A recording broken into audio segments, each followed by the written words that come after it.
WPEN HD1, Burlington, Philadelphia. A Beasley Media Group station. Broadcasting live from the Comcast Business Studios. Powering possibilities. 97.5 The Fanatic and 97.5thefanatic.com.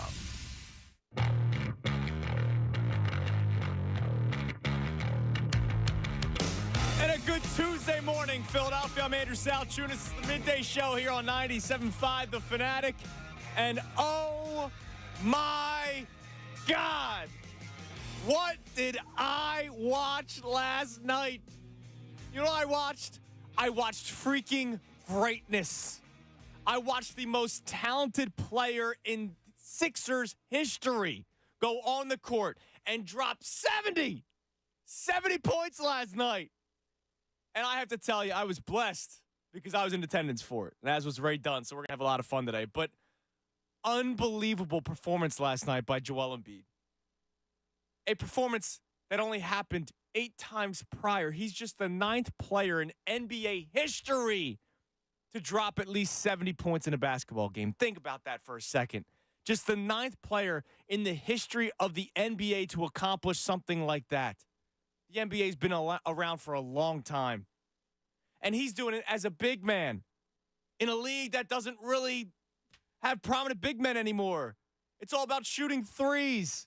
He only made 1 3-pointer last night.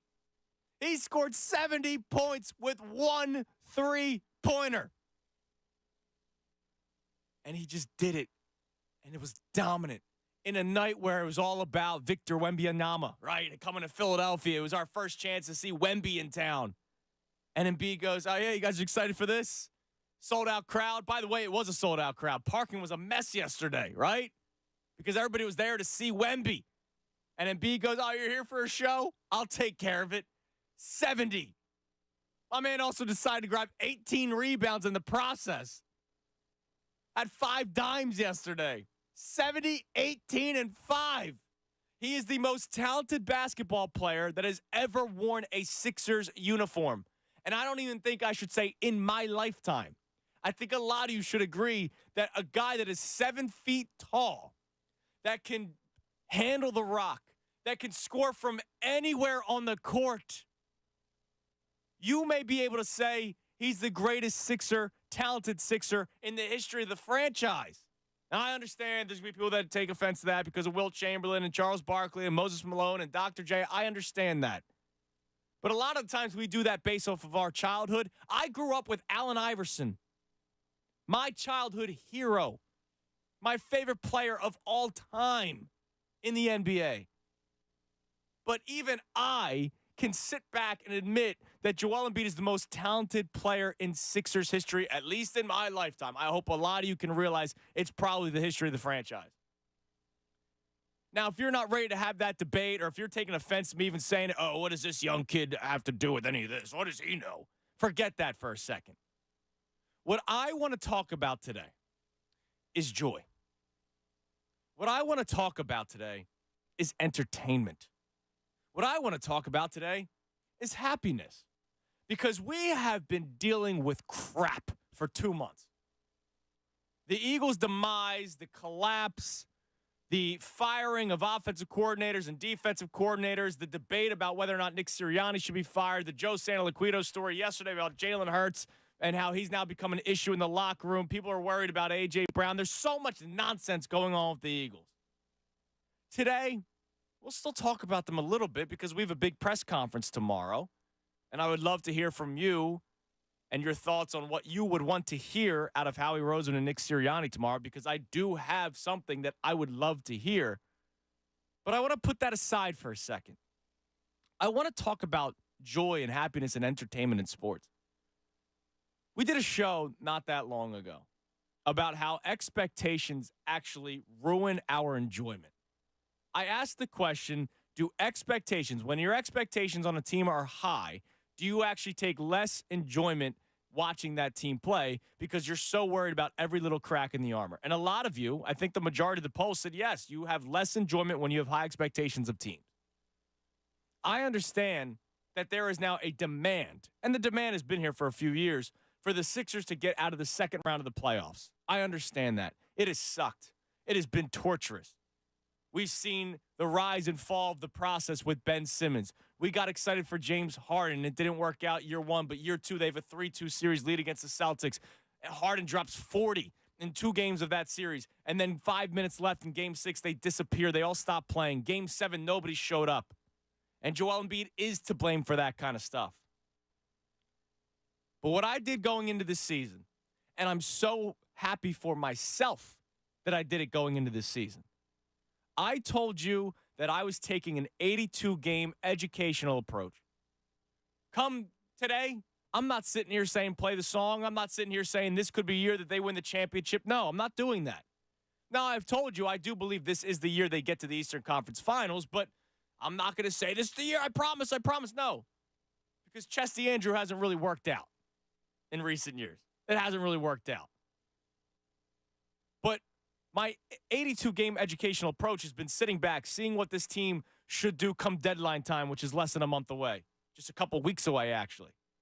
You know, seeing what this team could do against the likes of the Milwaukee Bucks and the Boston Celtics. Seeing how Joel Embiid is continuing to get better every single year. Seeing what Tyrese Maxey will do as the full-time point guard of this team. And oh, by the way, last night he has 8 dimes, right? He had a nice night. He sat back, let Embiid do his thing, but he still dropped 18 points. So it's a nice night for Tyrese. But my approach going into the season was not going to be filled with misery. And a lot of you, unfortunately, are miserable Sixers fans. It's unfortunate. Last night, Joel Embiid goes off for 70 points. And the first thing a lot of you have to say is, well, do it in the playoffs. You know, every time the playoffs come, he goes small. Every time the playoffs come, he doesn't have an answer for the double team. Every time the playoffs come, his numbers in the regular season drop into the playoffs. Yeah, you know what? You got a case. But how can I have that mindset on January 22nd? Now today, the 23rd. When I'm sitting at the Wells Fargo Center on a Monday in January, right? A Monday in January. We are still months away from the playoffs. And I'm watching an all-time performance. The greatest performance in Sixers franchise history, right? With the numbers that he puts up of 70, 18, and 5, right? Those kinds of numbers. I get it. Will at 100. That's one of the greatest performances in Sixers franchise history. It's one of the greater performances in NBA history. How can you come out of that going, yeah, well, it doesn't matter. It's just January. Like, to me, that I feel bad for you. I'm not angry at you. I feel bad for you. I feel bad for you that you can't take joy watching that. That you can't take pride in the fact that he is wearing a Sixers uniform doing that. You know what was fun last night? Not only Embiid dropping 70, but Karl Anthony Towns dropping 62.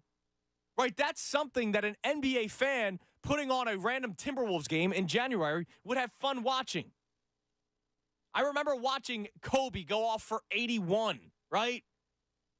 I took joy in that because I'm an NBA fan. But you know what I take even more joy and pride in? Seeing it be done in the uniform that is worn by a Philadelphia 76er, man. A uniform that I have in my closet, right? A Joel Embiid jersey, my childhood Iverson jersey, the Andre Miller and Chris Webber jerseys that I have somewhere in the closet, buried deep at this point. It was a Sixers uniform. And to me, that is something that should be celebrated. We always talking about, oh, it's the name on the front, not the back. All right. Well, the name on the front is Sixers. And that was our team last night that had a player go off for 70 points. Ultimately, I feel bad for those of you who couldn't just take joy in a game in January watching an all-time historic performance. I mean, it was history. That was a historic performance last night. And a lot of you are quick to just poo-poo all over it. And I feel bad for you. The number to climb in is 610-632-0975. My question for you regarding the Sixers. Can you put your demands aside? And demands are the playoffs. Look, I'm with you. All right? If they don't get out of the second round this year, it's another colossal disappointment. I understand that. But can you, in the month of January, I'll even say the month of February coming up, can you put your demands of getting out of the second round aside and just enjoy the greatness that we are watching every night? He's not scoring 70 every night, but he is the league leader in scoring. That average is going to go up a tick after a game like last night. I mean, I was talking to Matt Cord before the show. Matt Cord, of course, down the hall at MGK, but also the, in-arena announcer at the Wells Fargo Center. And he straight up said he could have scored 100 if he played 48 minutes. Now, he didn't have to do that, and we understand that you probably don't want to make Joel Embiid play 48 minutes. But the dude could have scored 100 points. He scored 70 because he wanted to last night. I mean, that's how easy he made it. He shot almost 60% from the field yesterday. This wasn't, a game in which he's 24 of 70 from the field. He was 24 of 41. He missed 2 free throws. He's 7 feet tall. And he scored 70 points with just 1 3-pointer. Can you just enjoy greatness? Because I can. The number to climb in, 610-632-0975. Coming up next, I will play you Joel Embiid. After the game, he spoke with Kate and Ala about his incredible performance.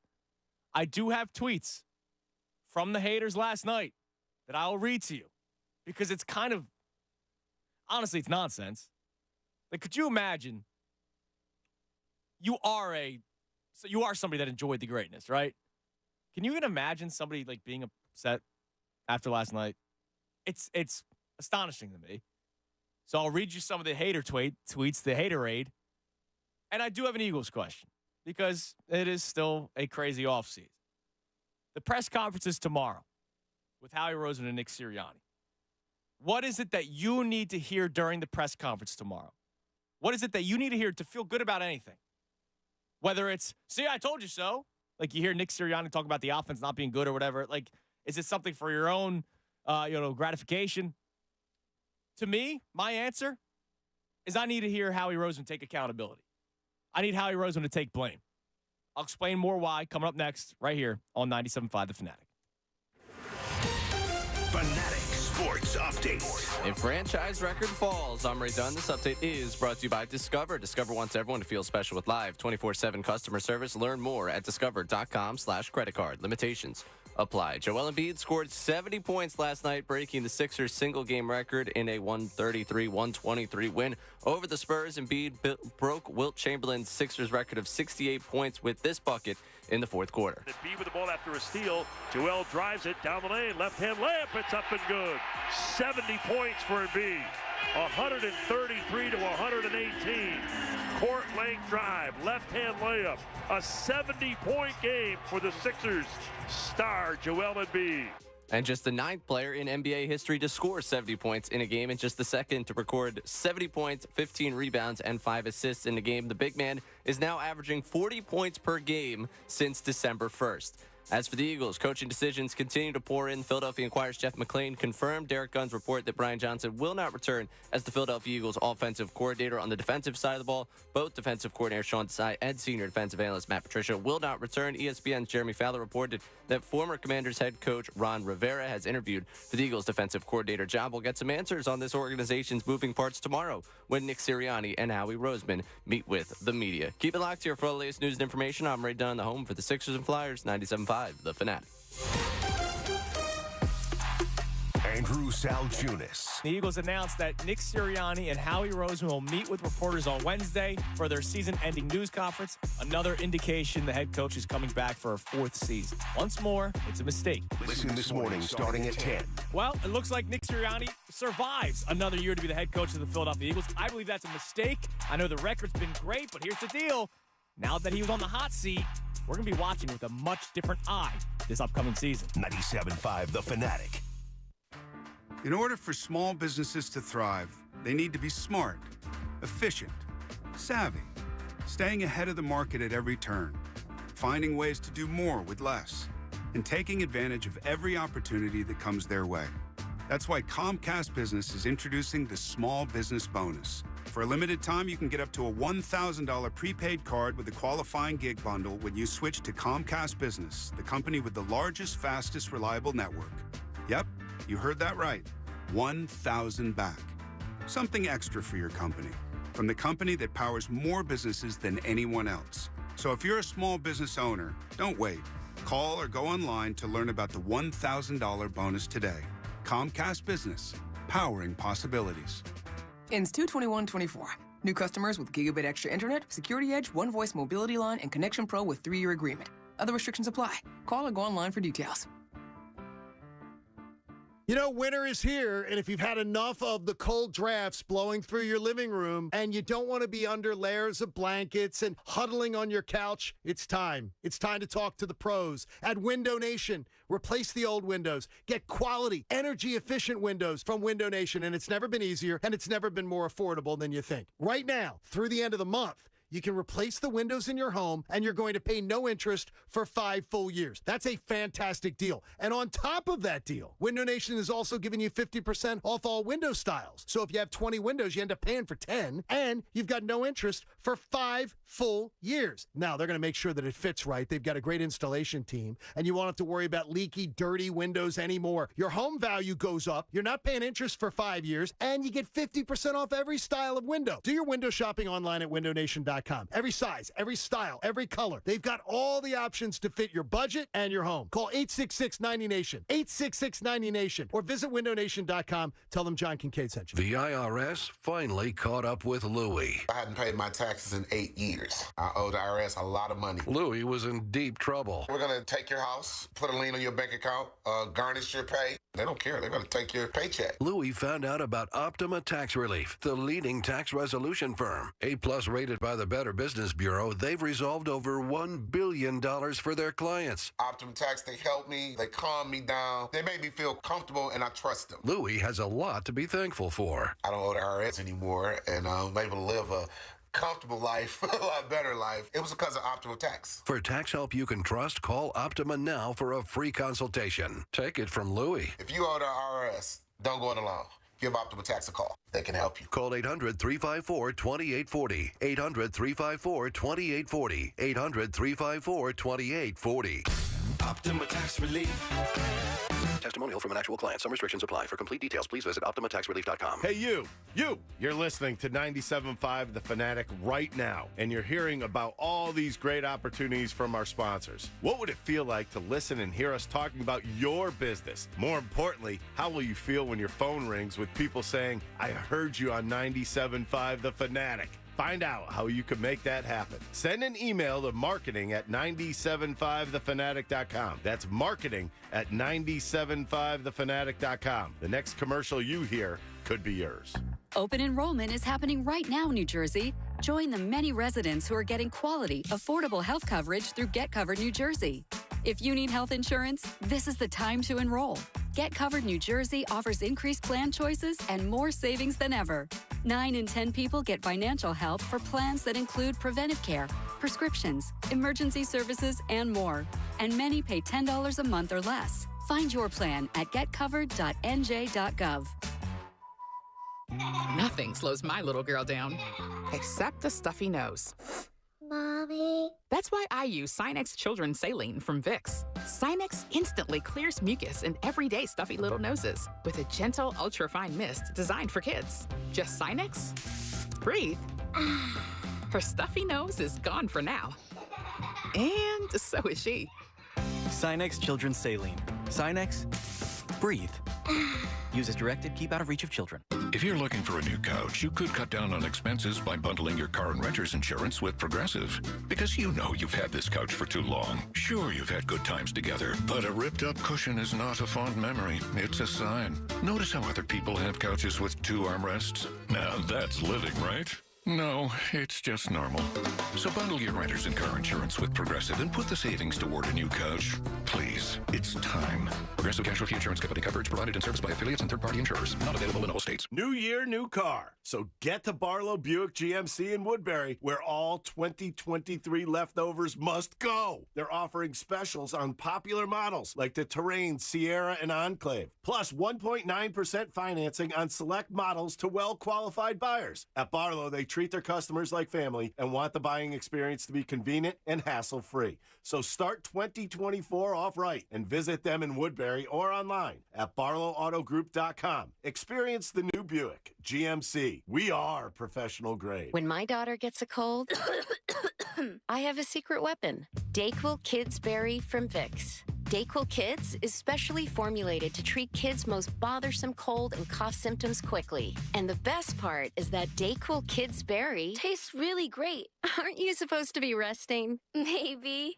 Dayquil Kids Berry. The kids' berrylicious daytime congestion, coughing, stuffy head, stuffy nose, just for kids. Medicine.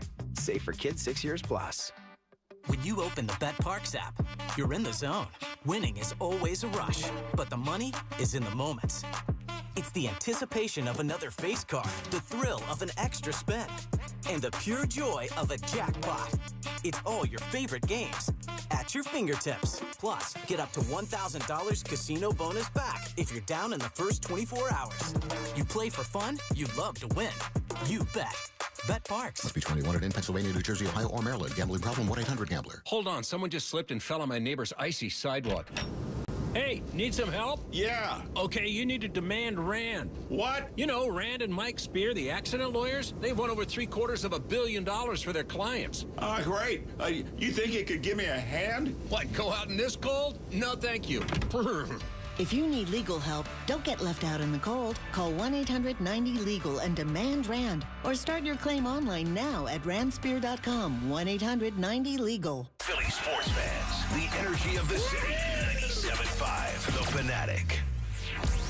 On your way home this afternoon, the best show ever starting at 2. Now more with Andrew Salchunas on 97.5 The Fanatic and 97.5thefanatic.com. 10 o'clock hour brought to us by Window Nation. Take advantage of Window Nation's 50% off sale on all style windows. Plus, make no down payment with no payments, no interest for 12 full months. Call 866-90Nation or visit windownation.com. Joel Embiid dropped 70 points last night, man. 70 points. Unbelievable game. I just watched pure greatness. Pure greatness last night. And yet the haterade was still flowing. Unbelievable. Do you just have zero enjoyment in life? Zero. I feel bad for you. I'm not even angry. I feel bad. So my man, Anthony Hobson. Oh, what do you know? Something good happens, let me pee all over it, right? Because that's what I do. My name's Anthony Hobson. I'm miserable. He's a nice man. I root for his son, by the way. He's going to play football in college. But Anthony checks in. Bro, unlike you, us fans who don't do what you do for a living, fans may have other things to be greedy about. It makes sense for you to be happy at your job because it makes your job easy to do. Fans have the right to say, okay, who cares? I don't really know what that means, if I'm being completely honest with you. Like, I did not watch Joel Embiid drop 70 points last night and go, oh, goody, I have an easy show tomorrow. No. I watched Joel Embiid score 70 points last night, and as a lifelong Sixers fan, somebody who grew up just over the bridge, the Walt Whitman Bridge in South Jersey, has been a Sixers fan his entire life, I took absolute joy in that yesterday. Absolute joy. Had nothing to do with what I do for a living. I was there at the game last night, in attendance, rocking the Sixers sweater, and watching Joel Embiid dominate in a game that was supposed to be all about Wemby. You know, it's the new big man going up against the established big man, and the established big man put it on the table. I just can't believe that you watch a guy put up 70 points and your first thought is to complain about him not doing it in the playoffs. I understand. I agree with you. They need to freaking win something. I went through the process just like you did. I was a loser. along with my fellow revolutionary friends, that would go to those games every single night and watch Tony Roten and Hollis Thompson and Sims and Henry Sims. Thank you, Ray. Isaiah Cannon as Ray gets to my. Go ahead, spit them out yourself. Not Furkan Korkmaz, but Furkan Aldemir, man. Arnett Moultrie. All right? I was there for all those guys. I talked myself in to Lavoy Allen potentially becoming something. And then he goes to the Pacers. Like, I was there. And I knew that it was for a greater good, but I also knew that I was probably wasting about 2.5 hours of my life going down there every single night. But when you're a kid in college and you were getting free tickets because they wanted people to be there, and all it cost was the $3.60 for the round-trip subway token, you're going to do it. And this is what came of it, was Joel Embiid and the opportunity to be a contender for the championship every single year. And, of course, to get to the championship, you got to get out of the second round. And, yes, nonsense has happened. 2 orbital bone fractures, right? I didn't know what an orbital bone was until Embiid had his broken because Markelle Fultz ran into it. Ben Simmons not deciding to play anymore. Markelle Fultz deciding not to play anymore. James Harden deciding not to play in the final 5 minutes of Game 6. Or you know what? No, he did play. He just didn't give the ball to Joel Embiid when the pick and roll was unstoppable. We went through so much pain for years. I understand that. I've been here with you. It sucks. But I also don't see them lose and go, blow it up, let's do it all over again. I don't want to do it all over again. And Joel Embiid is what we got out of it. There are 29 other teams that I'm sure would kill to have Joel Embiid on their roster. And we just try to poo-poo it and get rid of get rid of him. He stinks. He's never going to win anything. I mean, this dude is a future Hall of Famer. Think about that for a second. We are watching a Hall of Famer in his prime. And yet you just poo-poo it. You know, I put out the tweet last night, right, that he's just unbelievable. And, then you start getting the responses. He's no Allen Iverson. Allen Iverson got to the finals. Yeah, Allen Iverson got to the finals with far less. I understand that. Greg checks in. True greatness happens at playoff time. What's his signature playoff performance?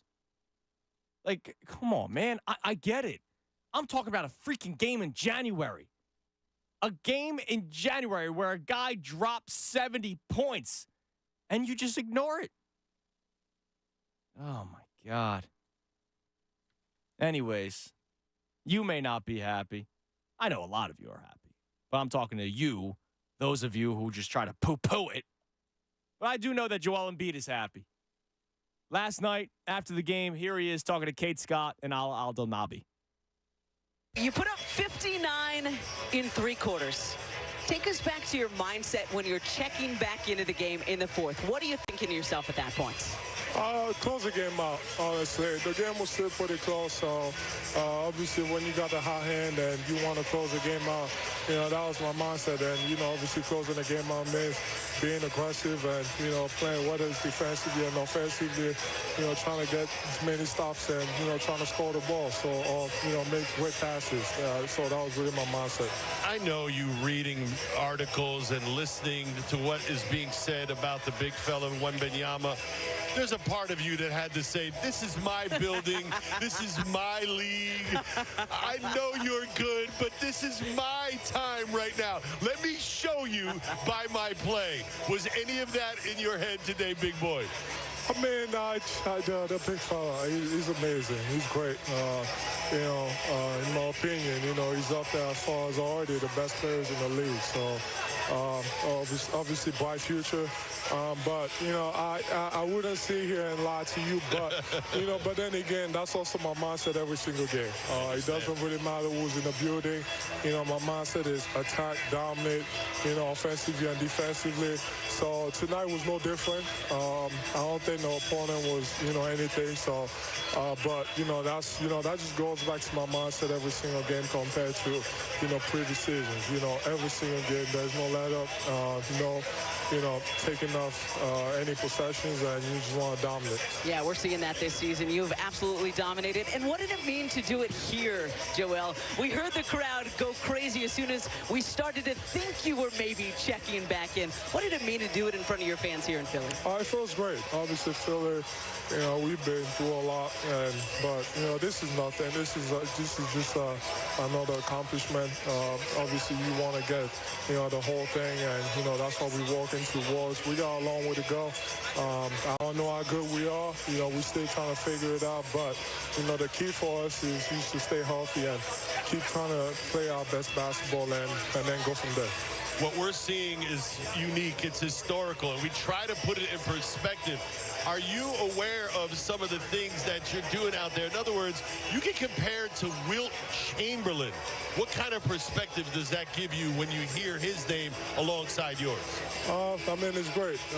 Obviously, you can compare eras and stuff, but, what he was able to do was amazing. Obviously, he's got all the records, so anytime someone beats his record, it's like, you must be doing something good. So, but, just trying to, like I said, the goal is to be dominant every single game. Wherever that takes me, sometimes it's scoring, sometimes it's making plays for other my teammates too. But you also got to give them credit to my teammates and coaches. That's all out of high hand. I got a lot of extremely unselfish guys, and we just playing together. So all the credit goes to them. Last note for you, Joe. We know you're on a lot of boards with Wilt and AI, but now it's you and MJ. You and Michael Jordan, the only NBA players to put up 65 points, 15 rebounds, and 5 assists in a game. What does that mean to you? You and MJ, baby. Wilt never did this? No, sir. Just you and MJ. How crazy is that? I don't believe that. Although, some of those, Wilt records, we still got to see. But I'm sure Wilt, he's done it at some point. It probably just wasn't recorded. But it's nice. Obviously, you got, some of the best basketball players to, ever play basketball. So, to be in that class, it's great. But like I said, it doesn't really mean anything until, you win the whole thing. I think, the whole conversation changes about, what people see about you. So that's what I'm working towards. And, whether that happens or not, I'm going to try until I can't anymore. Well, this is another great step in that direction, Joel. Thanks for being awesome. Congrats on the 70. Thank you. Ray, do me a favor. Trying to be dominant. Do me a favor. Just grab that last answer. We don't have to play it again right away. But grab that last answer after he gets past the shock that it's just him and Michael Jordan that put up the numbers yesterday. Because for all of you scoundrels out there, let me see him do it come playoff time. That was such a mature answer. This guy was just told that he and Michael Jordan were the only two players in the history of the freaking NBA to accomplish what he did last night. Him and Michael Jordan, the greatest player in the history of the NBA. And you know what his answer ends up going to? His answer ends up going to, but ultimately, it doesn't matter unless we do it in the playoffs. And look, I know there's fans that are saying that, right? But the way that some fans talk about him, it's as if you're not appreciative that he's a Sixer. He's the greatest Sixer of my lifetime. He's the greatest Sixer for a lot of your lifetimes. And a lot of you just don't seem to appreciate it. And he gives a mature answer like that, right? Or as hell, man, if I'm dropping 70 and grabbing 18 boards, I'm walking around like I'm big man on campus. But he gives that answer. It's unbelievable. And I just hope that a lot of you can find a way to take joy in a basketball game on January the 22nd, man. January 22nd. Because we don't see nights like that often. Just the 9th time in the history of the NBA where somebody dropped at least 70 points. All right, let's go to the phones. Can't wait to hear your thoughts on last night. If you are somebody that's, of the mindset of do it in the playoffs and blah, blah. All right, fine. We'll talk about it. I'm just going to tell you right now, I feel bad for you. I feel bad that you're watching this last night and your mindset isn't just, wow, this is a lot of fun. Right? It's like you're at the 5-star dinner. It takes weeks to get a reservation, and you're there, and you're unhappy because the fork had a watermark on it. Unbelievable. Anyways, Ray, good morning. Before we get to the phones, we don't have to play it just yet. We're going to play that again later on. Ray, you also were in attendance last night. We watched the game together. It was awesome, unbelievable. We were rooting, like you said before the show. You were rooting for 50. Yeah, and then he got to 60, and then he said, you know what? What's another 10 points? It was awesome. It was one of those where the first quarter happens, and immediately getting on Twitter like, oh, he's on pace for 96 points, because you're like, okay, he put up 24 in the first quarter, like this will taper off a little bit, like he can't sustain this pace, right? Wrong.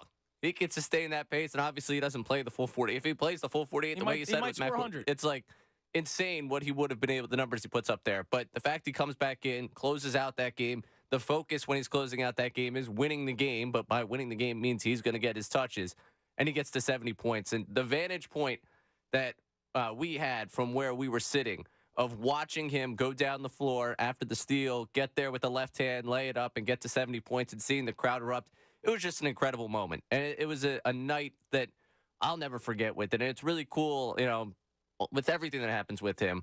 It's always awesome, the story that follows him, but it's cool to see him after the game talking to Brett Brown after he scores 70 points. Like there's some of those moments that like you kind of capture a lot of like the human element of everything that goes into sport. And I thought last night did a lot of that. And obviously it's amazing to watch him. You've pretty much laid it out here with the greatness, like the skill he has, the amount of things that he could do at a high level. And it's you incredible. hear either Kate or Olive brought up, Wilt. He's not being compared to Wilt for a game, like one game. No, he's being compared to Wilt for the season that he's having, for the seasons that he is having. Nobody, he's not going to average 50 and 25 in a season, right? Like that's not going to happen. What Wilt Chamberlain did will never be beaten, right? Like nobody's going to average 50 points a game ever again in the history of the NBA. No. So it's unfair, but it's unfair because people are, well, he'll never be Wilt. Well, nobody's ever going to be Wilt. In terms of those numbers, there will never be a Wilt Chamberlain in the NBA ever again. That's never going to freaking happen, okay? So you got to almost get over that and just realize what this guy's doing in this league, in the modern NBA. How many times do you have to have the conversation of, oh, this guy wouldn't be able to work in that era. This guy wouldn't be able to work in that era. And Embiid's doing it in a crazy era right now where big men are pretty much non-existent. And he drops 70 and grabs 18 boards. And yet I get tweets from guys like Pat. I can acknowledge he's a Hall of Famer, best sixer ever, one of the most unique talents ever in the league. But what most other people can't seem to acknowledge is he's come up incredibly small in the playoffs. Some people refuse to give him any blame for epic playoff failures. I do give him blame. I'm just saying that on January 22nd, when the guy goes off for 70 points, I like to kick my feet up and say, holy hell, he's doing this for my team, and not go, oh, my God, well, come playoff time, what happens if they double team him? Like, that's another 4 months from now. Enjoy yourself. Sports is supposed to be fun, and we don't have much fun watching it seems, in this city at times, especially when our expectations are high. I get it. But my God, dude, I'm watching that last night, and I can't think about the playoffs. I'm thinking about the here and now. We're always thinking about too much in the future. We're always thinking about too much in the past. Live in the freaking moment, man. Peter, I've seen many great regular season feats accomplished by Philly athletes, more than I can even remember, and I'm always impressed at the time. But if it doesn't ultimately result in a championship, it always rings hollow. Yeah, I get it, dude. Like, later today in the show, I'm going to write down a list of the games that I was at, the games that I was blessed to be at. And one of them was Michael Lorenzen's no-hitter just this past summer. The guy pitched an inning in the playoffs, right? Did it matter anything? No. But whether I was there or not, like I witnessed a no-hitter. Like, that's awesome.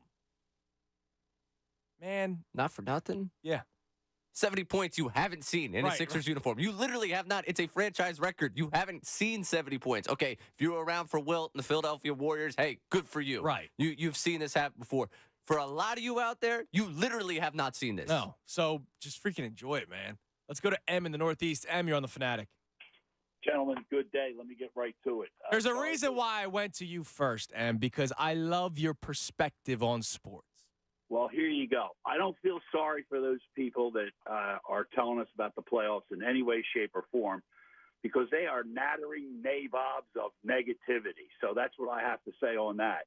Is he the most talented? Yes, yes, yes, yes, yes. Yeah, I saw Will play. I rooted for the Sixers beforehand. I don't know whether he's going to be the greatest Sixer or not. That is yet to be determined, because to do that, he's going to have to find a way to get a championship. And I credit one person for this season for Joel Embiid, and that is Nick Nurse. Oh, yeah. This is the first coach that understands what Embiid can do. Okay, you know what I want you to do? I want you to double team him in the playoffs. You know why? Because now he's got his assists, he's got his passing game. Everything runs through him. There won't be anybody when they're up in the fourth quarter with 5 minutes to play that's going to hog the ball and not pass to him. And I firmly believe this year, this generation of Embiid would look at somebody and say, hey, guess what? Guess what? And the laughter in his voice when they started talking about whether he was the greatest ever, when that was just, I'm just flabbergasted at some of the people that just can't sit back and enjoy this. So Robin Roberts was a bum because he never won a championship? Is that what you're trying to tell me? Yeah, pretty much. Does that mean in 1972 with the Phillies that Steve Carlton's no-hitter didn't count? Come on, man. Learn how to let me ask you something, Em. A lot of people like Charles Barkley, right? I love Charles Barkley. Did he win? Never won a championship. Exactly. Never won a championship. He was a great Sixer. He was a great son. He's a Hall of Famer. He didn't win a championship. How many guys are in the Hall of Fame that never won a championship? I'm sure there's plenty. This thing that you have to win the championship or the season is a complete and utter failure just goes against everything that should be in sports. I love the new rule where you're getting everybody off, so I'm going to say goodbye, guys. I listen to you all the time, and I'm outside doing yard work. You're the man. Good day, gentlemen. See ya, Em. There he is, Em in the Northeast, the man that speaks with pure wisdom. Wisdom, ladies and gentlemen. It's wise to sit back and enjoy greatness, all right, that we don't get to see all that often, especially here, man. Come on now. All right, we got a couple open lines. You can climb in at 610-632-0975. We have a montage of Joel Embiid's dominant performance last night. You will hear that coming your way next. Eagles still on the table. Howie Roseman and Nick Sirianni speak tomorrow. Thank God this happened last night. Howie Roseman and Nick Sirianni speak tomorrow. My question for you, and this will probably carry over into tomorrow's show until the press conference happens, is what do you want to hear in the press conference? My thing is accountability from Howie Roseman. I want to hear him take blame for some things. We'll speak with Jeff McLane coming up at 11:30, all right here, 97.5 The Fanatic. Fanatic Sports Update. Embiid's historic night. I'm Ray Dunn. This update is brought to you by Lowe's. Shop the closeout event now at Lowe's with big savings on the appliances you need now. Lowe's knows home improvement. Shop the closeout event now at Lowe's. Joel Embiid scored 70 points last night, breaking the Sixers' single-game record in a 133-123 win over the Spurs. Embiid broke Wilt Chamberlain's Sixers record of 68 points in a single game with this bucket in the fourth quarter. Embiid with the ball after a steal. Joel drives it down the lane. Left-hand layup. It's up and good. 70 points for Embiid. 133 to 118. Court length drive. Left-hand layup. A 70-point game for the Sixers star Joel Embiid.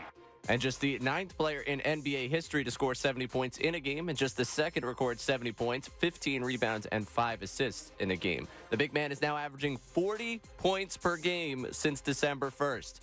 As for the Birds, coaching decisions continue to pour in. The Philadelphia Inquirer's Jeff McLane, who will join the show coming up at 11:30, confirmed Derek Gunn's report that Brian Johnson will not return as the Philadelphia Eagles offensive coordinator. On the defensive side of the football, both defensive coordinator Sean Desai and senior defensive analyst Matt Patricia will not return. ESPN's Jeremy Fowler reported that former Commanders head coach Ron Rivera is interviewed for the Eagles defensive coordinator job.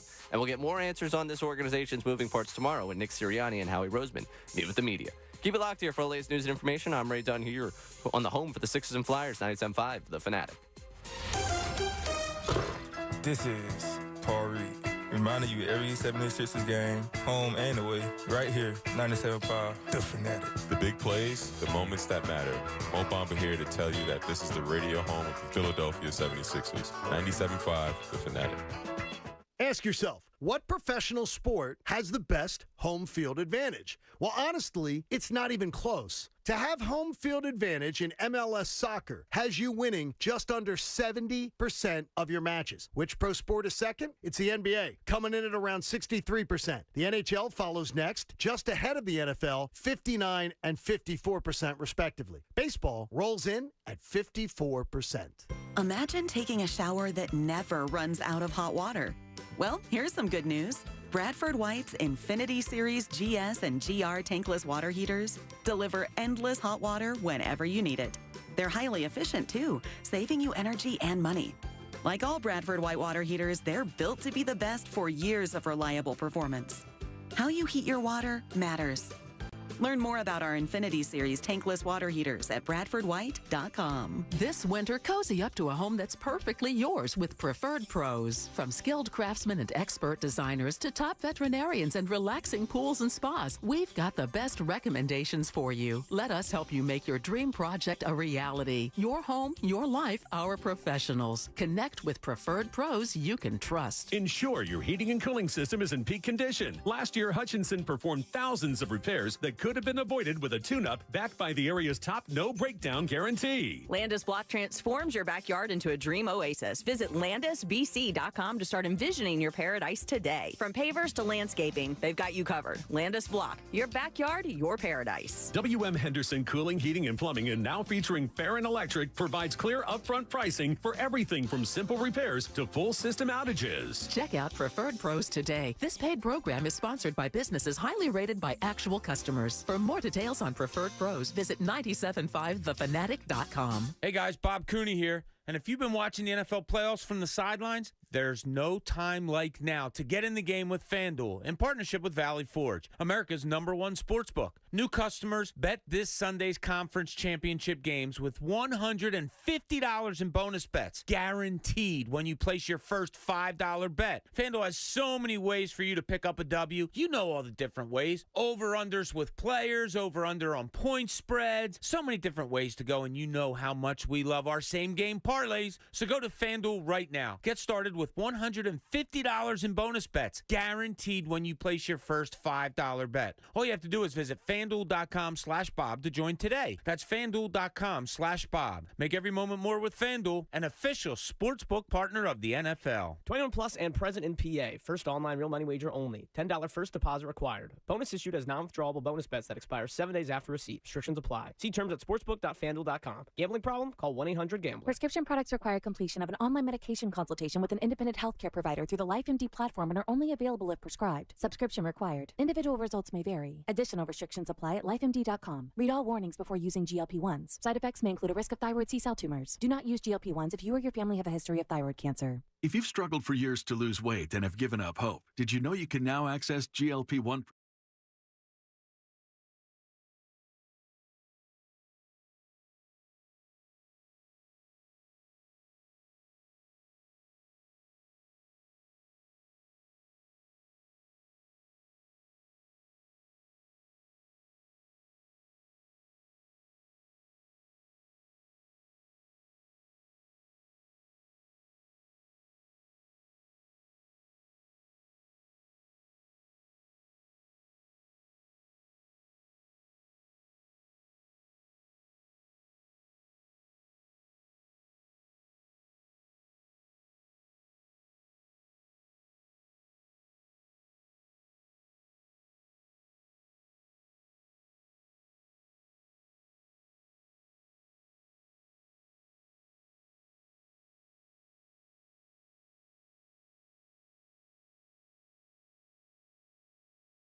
from Jeremy Fowler this morning. He was on with the John Kincaid show, and he was talking about the firing of Brian Johnson, even though I don't think it's like official yet, but I haven't seen it anywhere. I know Jeff McLane's reporting that they're going to get rid of him. I haven't seen any official statement. We know what's happening though.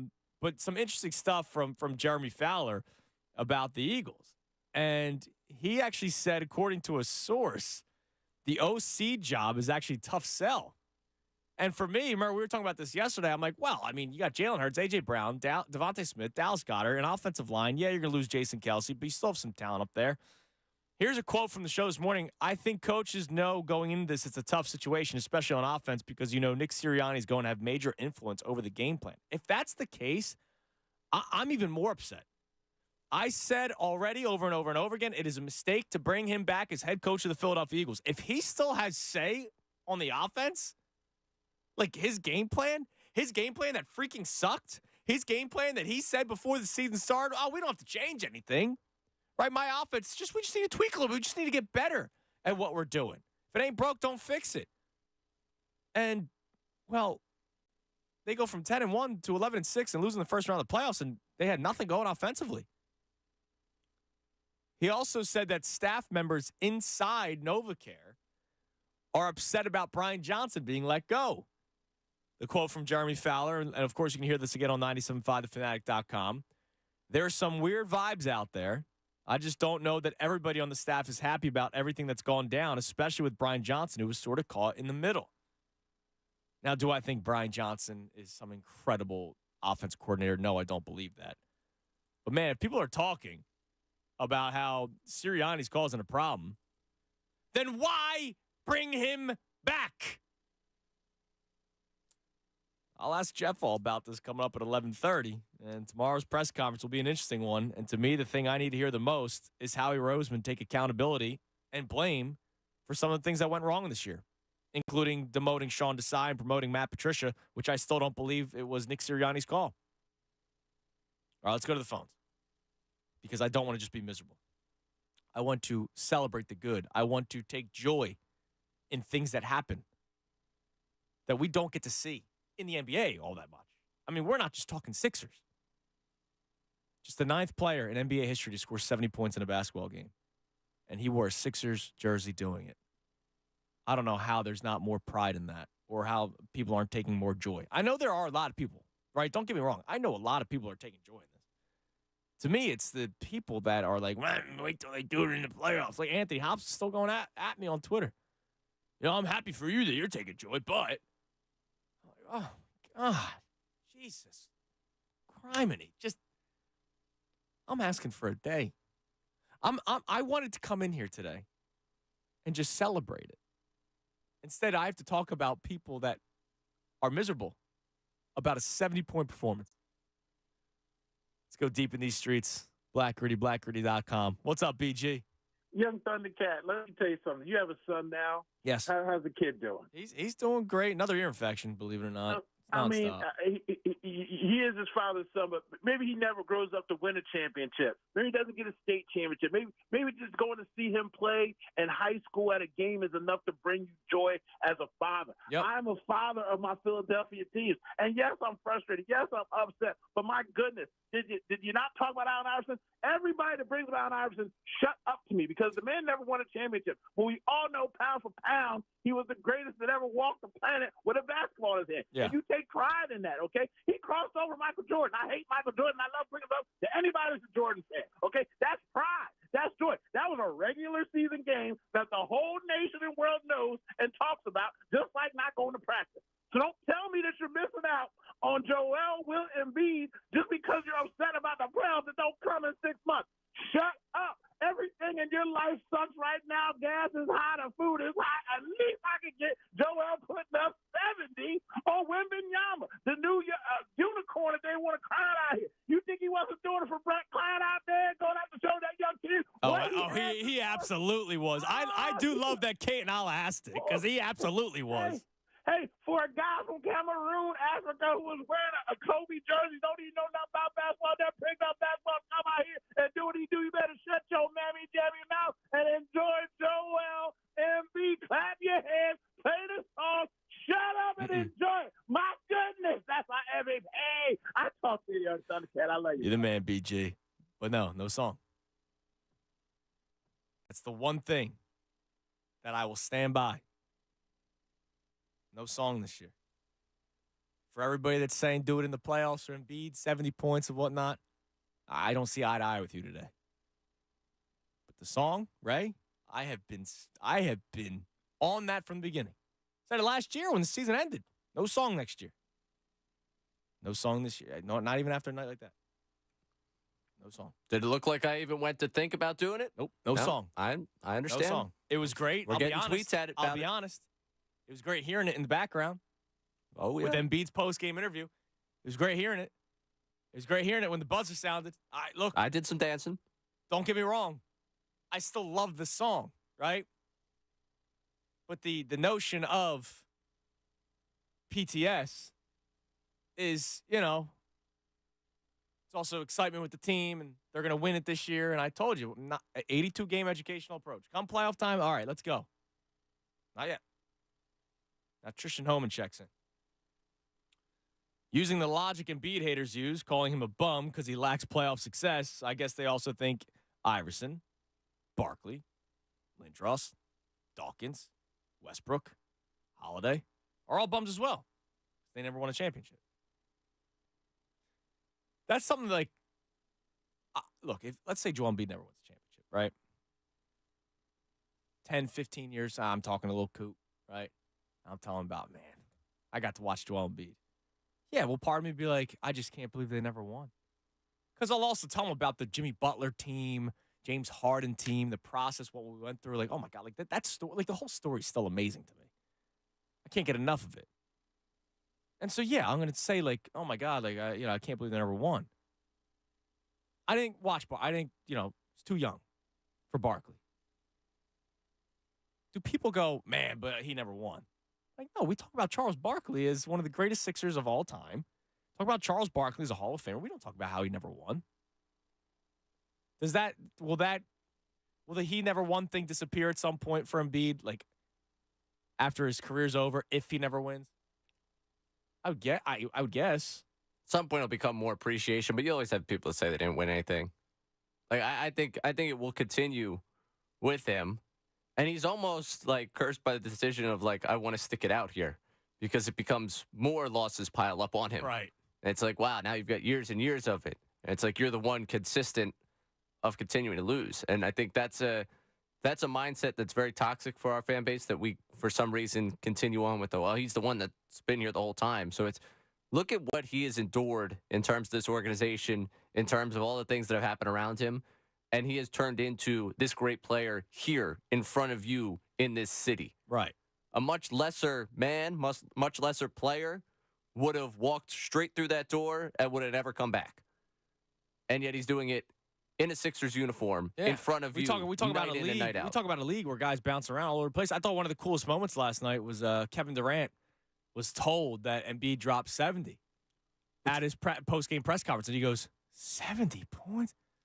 And that's one of the greater NBA players of our lifetime. He's played for, 17 different teams now?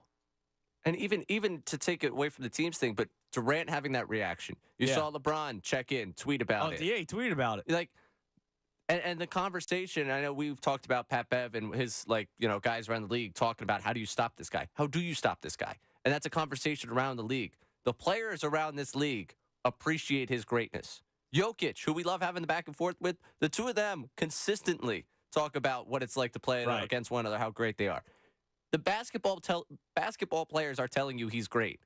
Just because you're in your feelings about them losing in the playoffs doesn't mean you should rob yourself of watching this greatness. Just now, I just got a tweet a minute ago from American Wit. You do know there was a team back in 1983. Suggests you to watch how they played. Okay. Yeah. And it's been 40 years since that team won, and there's been a lot of dark days in Sixers history. So when I watch a guy drop 70, I'm going to celebrate it. And it wasn't a 70-point performance by,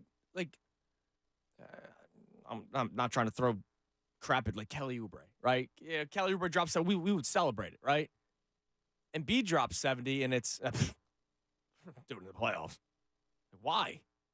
There's one other person with the stat line that he had last night. Michael Jordan. greatest player in the history of the NBA. Now Michael Jordan won multiple rings. I get it. You want to be miserable for 40 years because they haven't won a ring? Go be miserable. Not today. I feel bad for you. Again, I'm not mad. I'm not mad at American Wit. I just feel bad for him. I feel bad for American Wit. Honestly, I feel bad. Sorry for you. Sucks, man. I took great joy in a Monday night.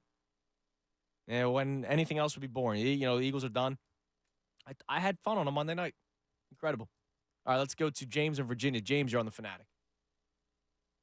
Good morning, guys. What's up, James? I think you guys, unfortunately, are misrepresenting the frustration of some of the Sixers fans who embrace Embiid and his 70-point effort. The issue is not that he didn't win a championship. The reason why we celebrate Allen Iverson is because of the effort he gave during the playoff time. The criticism of Embiid was that you give us a 70-point effort in January, but when you're up in the fourth quarter, 3 games to 2 against Boston, you're nowhere to be found. Is that Embiid's fault, or was that James Harden? No, wait. No. Was that James Harden holding on the ball the entire time, the final 5 minutes? Embiid said they didn't get me the ball. And what I'm saying to you is it's effort. The reason why some sports fans in Philadelphia celebrate Terrell Owens in the Super Bowl. Because of the broken leg. Won the Super Bowl because after he broke his leg, he gave us effort. We would celebrate Embiid. We would welcome a 70-point effort in January. All right, can I ask you something, James? Can I ask you something? You're talking about T.O. playing after the broken leg. How about 2 orbital bone fractures? He had to have surgery on both hands. He had to have surgery on both knees over his career of playoffs where he's playing through the injury. Isn't that basically what exactly you want? Effort? I want effort from a guy who's striving to go forward. What I'm saying to you is, as a basketball player, Embiid, his effort in the playoffs is what some Sixers fans, including myself, I'm not saying everybody, but some Sixers fans is criticizing him. And we do celebrate the fact that he is talented. But in Philadelphia, this is a all right. But do you celebrate last night? Yes or no? I'm happy for him. Okay. My thing is, my problem, James, is when he puts up 70 points. What are we celebrating? 70 points. He put up 70 points. It happened 8 other times before he did it. That's what we're celebrating. And they're still 4 games behind Boston. Oh, who cares, James? I'm sorry, man. Who cares? It's January 22nd. The standings aren't over today. The playoffs aren't set today. They still have 3 months to try to fix that, okay? And what if they don't? We've already realized that seeding doesn't matter. The Miami Heat were the freaking 8th seed last year and got to the NBA Finals. The Lakers were the 7th seed last year? They got to the Western Conference Finals. Seeding doesn't matter right now, especially in January. That amazing. And we're talking about effort. The guy's played through every freaking injury known to man. Some people didn't even know the injuries. I didn't know what an orbital bone was. And he's done it twice. I can't believe that that's where you're going at today. That's the thing that I really, truly don't understand. You're right, James. I was upset that in the final 5 minutes of Game 6, not only did James Harden hold on to the ball, not only did Doc Rivers not draw something up, I was upset. Go back, listen to the tape, that Joel Embiid did not demand the ball. If I'm Joel Embiid, I'm calling a freaking timeout. I'm looking up at the scoreboard to see how many timeouts we have left. I'm calling a timeout. I'm walking up to James Harden saying, I'm the damn MVP. Mother bleep, give me the ball, right? I'm the MVP. Yeah, so I'm with you. I was upset about that as well. I can't believe they lost that series up 3 games to 2 with 5 games left with a lead in the fourth quarter. I understand that. But how can you respond with, well, what are we celebrating? I'm celebrating a historic night in the month of January, and you're going to give me, there's still 4 games back of the Eastern Conference. Who cares, man? God, sometimes you just have to change perspective in life. It's a shame. Last night was historic. Enjoy it. Did anyone I know that we started talking about Michael Lorenzen being the number 2 pitcher. But did anybody think Michael Lorenzen was going to win the World Series for the Phillies last year? No. But when that no-hitter happened, you bet your ass I was on my feet celebrating that. And we're talking, let me see him do it come October. on. We're talking effort. It's not like the guy's putting around the freaking court. Guys, just look up the injury history for the guy. You want to talk about, oh man, Joel Embiid until he's healthy? Fine, but you can't tell me lack of effort. Dude, you know what lack of effort is? Ben Simmons, who doesn't play. It's lack of will. That's lack of pride. This guy's out there almost every single night. How many times do we complain about the back-to-backs? Oh, man, he won't play back-to-backs. Well, just the other day he played back-to-back. He dropped 41 against Nikola Jokic. You know. Dude, right, it's sad. It is. It's and really unfortunate. I don't mean to be disrespectful to James. It's just I couldn't believe that he gave me their 4 games back of the Celtics as the reason why he's not celebrating last night. To me, that's nonsensical. Now I got to go back and look. I got to figure out, just exactly how many games back Wilt was when he did this, how many games back David Robinson was, how many games back Kobe was. Right. We gotta, because if we're only going to count the 70-point games in which you were the top seed in your conference, then this might become a shorter list. So we got to make sure that we properly put that in perspective. Because now, originally I was going to remember last night as watching something that only 8 other players in NBA history had done. Now, in 15 years, when I retell this story, I'll say, well, didn't matter, though. There were 4 games back. I mean, what are we doing here? What are we doing with this conversation? I understand. I'm frustrated with you. We're hating. That's what we're doing. Yes. We're all frustrated with the way things have ended with this team the last couple of seasons. The idea that you're going to see a Joel Embiid again in the NBA is ludicrous. You have him on your team, on your franchise, and he's been here his entire career. And you have watched that growth year in and year out to get to this point where he can drop 70 points in an NBA game. And your reaction is, oh, yeah, I'm happy for him, but I won't celebrate. They're 4 games back. Yeah. What in the world will you celebrate? No, and that's the thing. And I understand. Look, I get it. I get it on Twitter all the time. Oh man, you're reacting to a couple of knuckleheads. Right away, boom. I get James. No, because we got tweet. I mean, we're getting. I was in your mentions last night. Yeah. And I see people today, midday account, people coming back with it. They can't, just enjoy it. It's unbelievable that you can't. It's unbelievable, and it's unbelievable that Joel Embiid is like the target of so many people in this town. That people can't stand the guy. Yeah, and you know what's gonna happen? I've said this multiple times.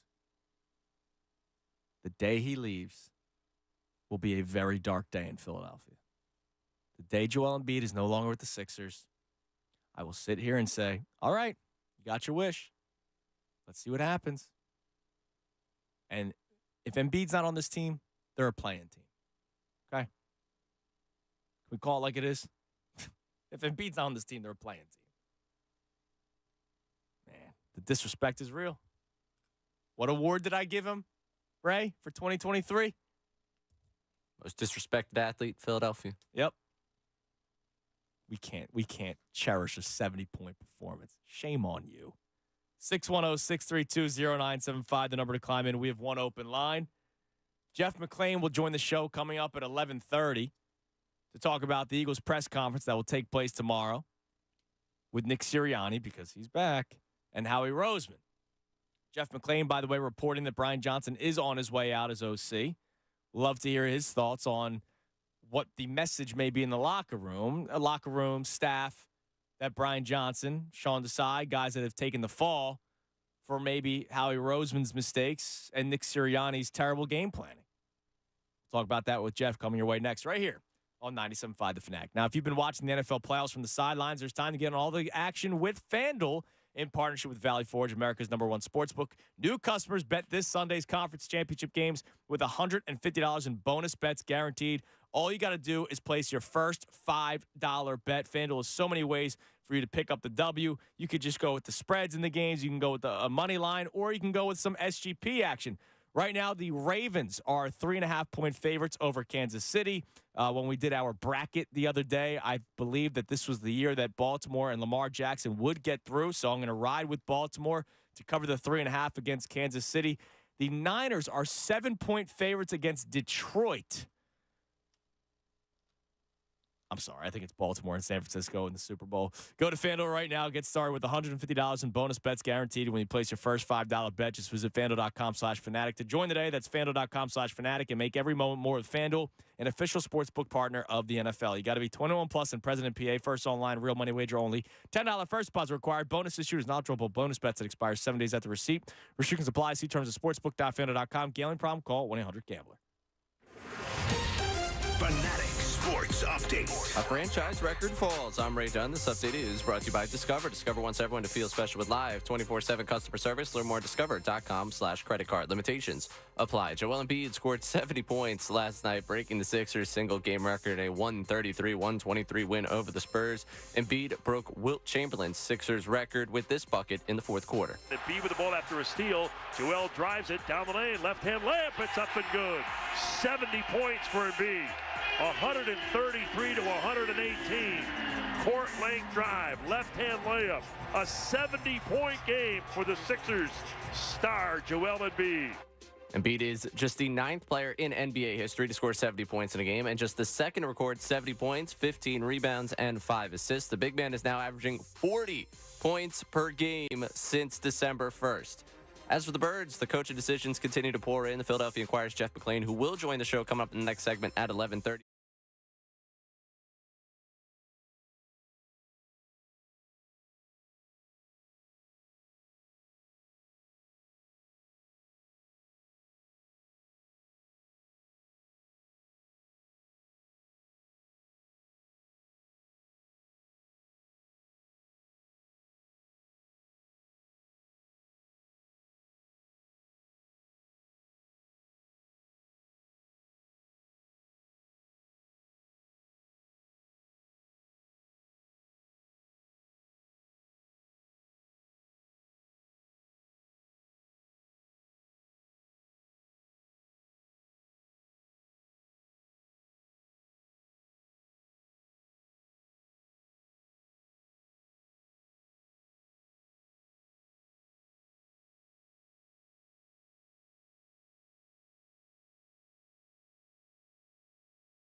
can get happy about some of the responses.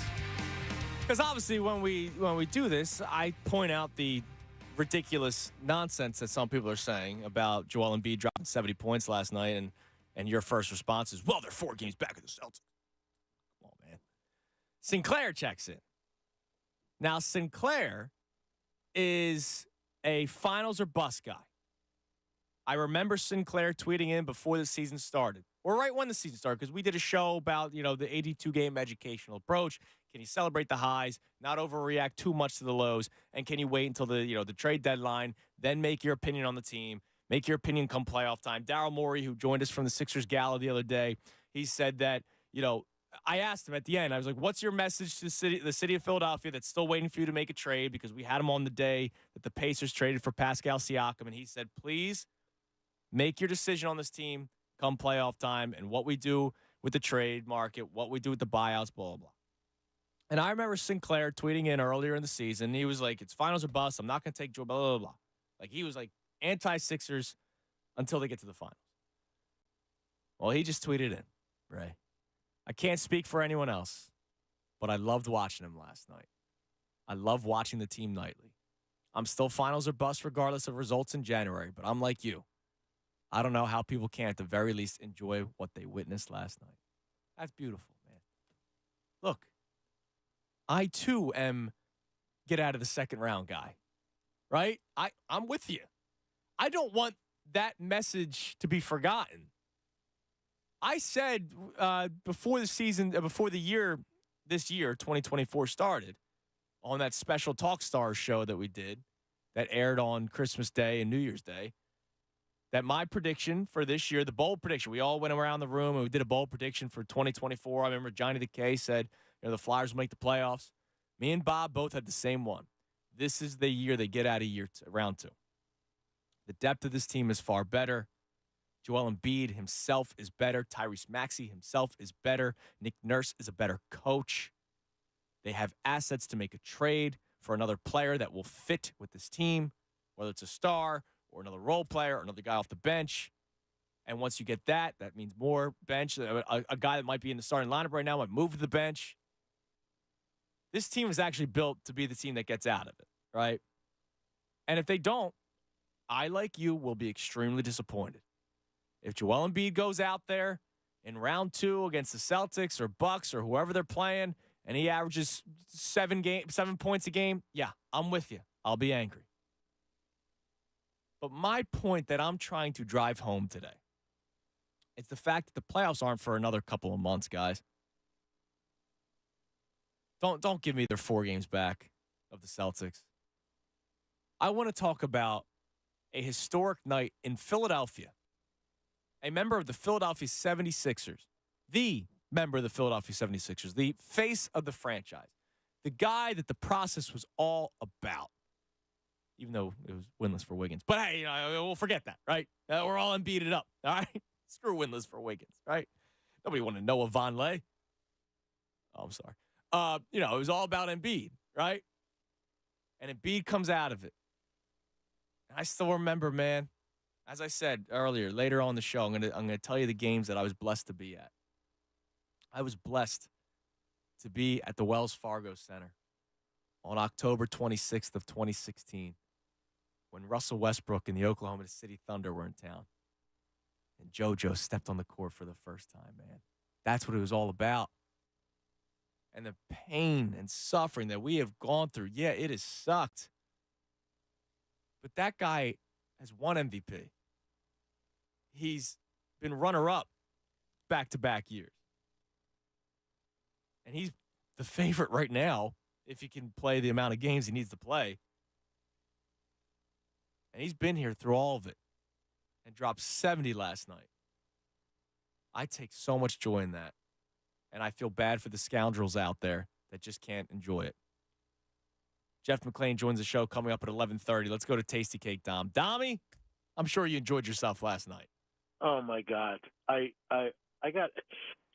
was so excited to listen to you guys this morning, hear what you guys had to say, Andrew, because I know from listening all the time that, John and Pat and Bob, and you and Ray love basketball. Yes. And you'll appreciate basketball played at that high of a level.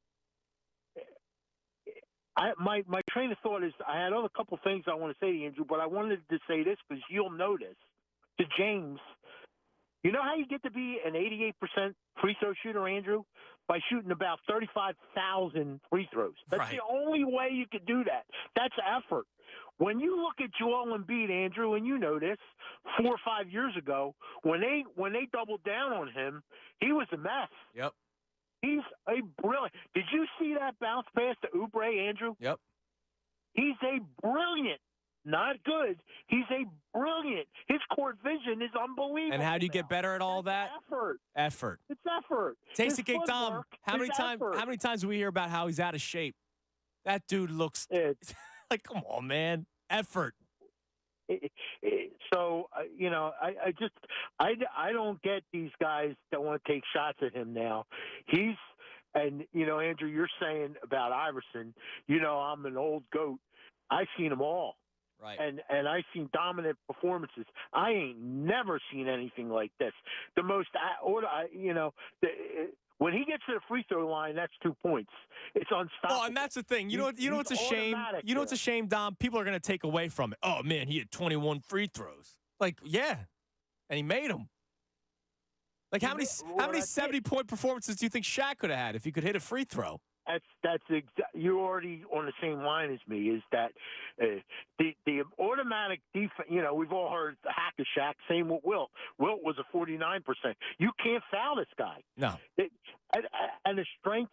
I have agreed with you and Bob a lot, even to the point where I told you this time.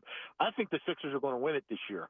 And one of my points is, as a team, they're the best free throw shooting team in the entire NBA. You can't foul these guys. No. They make foul shots. Yeah. And that's so vitally important in the playoffs.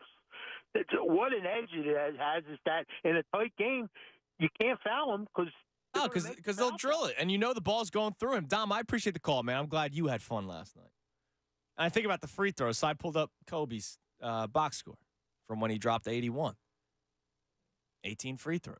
Like, do we take away from Kobe Bryant? And I'm not talking about Sixers. I'm talking about the 12-year-olds on Twitter that try to take away from Embiid's excellence and this is why Jokic is better. This is why I hate watching Embiid play. Blah blah blah. Right? Do people take away from Kobe's 81-point performance when he had 18 free throws? I don't think so. No. But there's somebody out there right now complaining about Joel Embiid dropping 21 points via the free throw line. Your boy JJ Redick recently on his podcast went through the amount of free throws that the great ones have averaged, per game in their careers during their prime. And it's like, yeah, Embiid averages a lot of free throws, but so do the greats. Right. Because the greats get fouled because you know what it is? Difficult to guard a great player. Right. Absolutely. I'm shocked that this happens. I don't know what people expect. Yeah. Unreal. All right, McLane in 2 minutes. Let's go to Heavy in Huntington Valley. What's up, Hev? Yeah, bro. What's good? What's up, man?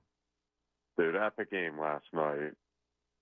Just, the guys having the best per 36 season in NBA history right now. I mean, there's not much more you can say. I think the best part about last night is the looks around the league. I mean, Kevin Durant thought he had a good game. Right. And one of the reporters told him Embiid had 70. And he cursed. He cursed at the podium. He had 43 last night. 6 of 15 from the three-point line, had 8 dimes, grabbed 6 boards, and he got overshadowed. Yeah, the look on his face was like, what? Yeah. And then, Cat thought he had a good game, but then he got absolutely eviscerated by his coach. I thought that was pretty funny. But, it was a huge game. But I don't think anybody can disagree. I think this team is legit. I think they got the pieces around Embiid. I think the bench hasn't looked this good in a very long time. I mean, Maxi's legit, and as of right now, Tobias is playing really solid. Yeah, he's playing. No, the team's playing good basketball, which is why it's fair to all of a sudden start thinking about the stuff down the road. And thanks for the call, Evie. I'm not there just yet, right? I'm just trying to enjoy the moment. And part of the moment is watching a dude drop 70 points on a Monday night in January. And not just talk about how, he comes up small in the playoffs. Oh, my God, wake me up in April and May. Oh, my God, wake me up in the second round. Just the 9th player in NBA history to drop 70 points. And there's scoundrels out there saying, oh, man, they're 4 games back of the Celtics. Come on, man. All right, let's head to the Comcast Business Hotline because I know one team that's going to make us feel better about ourselves. That's a joke, people. It's the Philadelphia Eagles. He covers Eagles for the Inquirer, Inquirer.com. That's Jeff McLane. Jeff, what's up, man? How you doing? Hey, Andrew, what's up? Can you believe, I know we're talking Eagles for a second. Can you believe that people are diminishing Joel Embiid dropping 70 points last night? Jaded, I guess, by the Sixers not being able to advance very far in the postseason, I assume. Yeah, and it's all true, but like it's January 22nd, right? It's a Monday night. Enjoy yourself for a second. It's sport. Yeah, I know sports should be about joy, and I know for the most part it's not when you're watching teams go from 10-1 to 11-6 and getting embarrassed, and the Sixers having a 3-2 series lead. But it is crazy that sometimes we can find something as joyful as a 70-point performance and still try to pick away at it and make ourselves miserable. But, whatever. We'll continue that as the show goes on. But right now, I do want to talk to you about the Birds. This morning, you're reporting that it looks like Brian Johnson is on his way out. What more can you give us there? Yeah, I think it's more than he's on his way. He's out. And they're going to now have to find also an offensive coordinator, along with defensive coordinator. Sean Desai has been fired as well. And Matt Patricia is not coming back. He was on a 1-year deal, and that has expired, and he will pursue opportunities elsewhere, as they say. What this says is that Nick Sirianni is, looking at his staff, and I'm sure this was probably a part of his conversation with Jeffrey Lurie on Friday. Yep. And it was probably suggested to him that he needs to remake the staff and look at both those coordinator positions and find better solutions to what we saw this past season. So now, why do you think he was given obviously he gets the opportunity to try to find better solutions, and it looks like he's still going to be here. He's talking to the media tomorrow, whereas a guy like Doug Peterson a few years ago, they didn't like it, and they kicked him out of town. Well, I think Doug kind of fought back against Jeffrey, saying, I'm not satisfied with these candidates that you have mentioned in terms of replacing the coordinators. In that case, it was replacing Jim Schwartz, and it was replacing, they didn't really have an offensive coordinator in 2020, but he wanted to promote Press Taylor into that role, and he was talking about like Corey Unlin and a few other guys for that defensive coordinator spot. And Jeffrey wanted, a more exhaustive search that to be conducted, and he wanted some other names. And Doug kind of said, you know what? And this was after a few years of Jeffrey kind of chiming in and maybe having some influence on how Doug made his decisions when it came to his coaching staff. And he said, put his foot down, essentially. And there were other reasons why Jeffrey fired Doug. And anyway, if you look at Nick, he's probably, obviously, clearly he's more open to moving on and taking those suggestions, because I guess otherwise he might have been fired. But, look, you have to look at the results, and you can certainly point to, on the offensive side, Brian Johnson was really one of the few new pieces on that side, and saying that, he had a part to do with why that side of the ball regressed. I think it's only fair to point out that it was Nick Sirianni's scheme. It's Nick Sirianni's game plan, in essence, and that Jalen Hurts certainly has a piece of that pie when it comes to how they performed as well. And on the defensive side, Sean Desai wasn't exactly killing it before he was demoted, but that being said, you have to look at the personnel as well. So there's a lot that played into why the team kind of collapsed down the stretch. But that, we're going to see, obviously we'll see how this plays out, and that'll really tell us a lot more about who they're kind of pointing the finger at, or where they think changes need to be made the most. Jeff, do you think the coordinator jobs are attractive for candidates? And the reason why I ask that is Sean Desai, defensive coordinator, the team's 10-1, he gets demoted. Even though, like you said, it's not like he was killing it, but they were winning games, and look what happened after they move him away and Patricia starts calling plays. Brian Johnson, offensive coordinator, being meddled maybe by Nick Sirianni and his game plan. His game plan wasn't really working, but Sirianni's still now the head coach of this team. Do you think these coordinator jobs are really all that attractive for candidates across the league? Well, again, let's look at offense. You have a good offensive line. Even if Jason Kelsey doesn't come back, you have great receivers. You have a good tight end. You have Jalen Hurts, MVP candidate just a year ago. He's, maybe not an MVP candidate every year, and certainly wasn't this year. But you have a quarterback that is among the better ones in the NFL. So that's attractive. But in terms of job security, yeah, is it super attractive? Because while the Eagles didn't come out and announce that Nick was back, they weren't under any obligation to do so. The fact that he's already had to get rid of both coordinators suggests that, right, Nick is going to be essentially on a seat that's, I wouldn't say exactly hot, but getting hotter. So if you're offensive coordinator, do you want to go work for, one of these new head coaches that, has seemingly beyond multiple years to work and get it right? Or do you want to come into a place where, maybe things aren't as secure? Right. So I think that is fair to point that out. If you're looking at both coordinator positions, defense, they're really going to have to remake the unit as well. But there are some good names out there. There are guys that need jobs. There are only so many coordinator jobs that are available. And to the Eagles' credit, they have in the past found some good names under the similar circumstances. Who do you think are some of the hottest candidates for the Eagles coordinator jobs? I'm trying to figure out. Jim Bob Cooter was the first name tossed out, but for offensive coordinator, but I was told that he probably won't be among. It won't be high on the list of candidates on that side of the ball. I think Kellen Moore is one of the more attractive names out there. Now, again, you have to factor in this dynamic that's now, or you have to understand whether Nick Sirianni wants to remake the scheme and bring in someone who's going to bring his own scheme, or is this going to be his scheme and they're going to tinker with it? My assumption is that there's no reason to keep him if you're bringing another scheme, right? So it's probably going to remain a scheme, but my guess is that they're going to really look at it and tear it apart and try and build something back together, with the advice of whoever the new play caller is.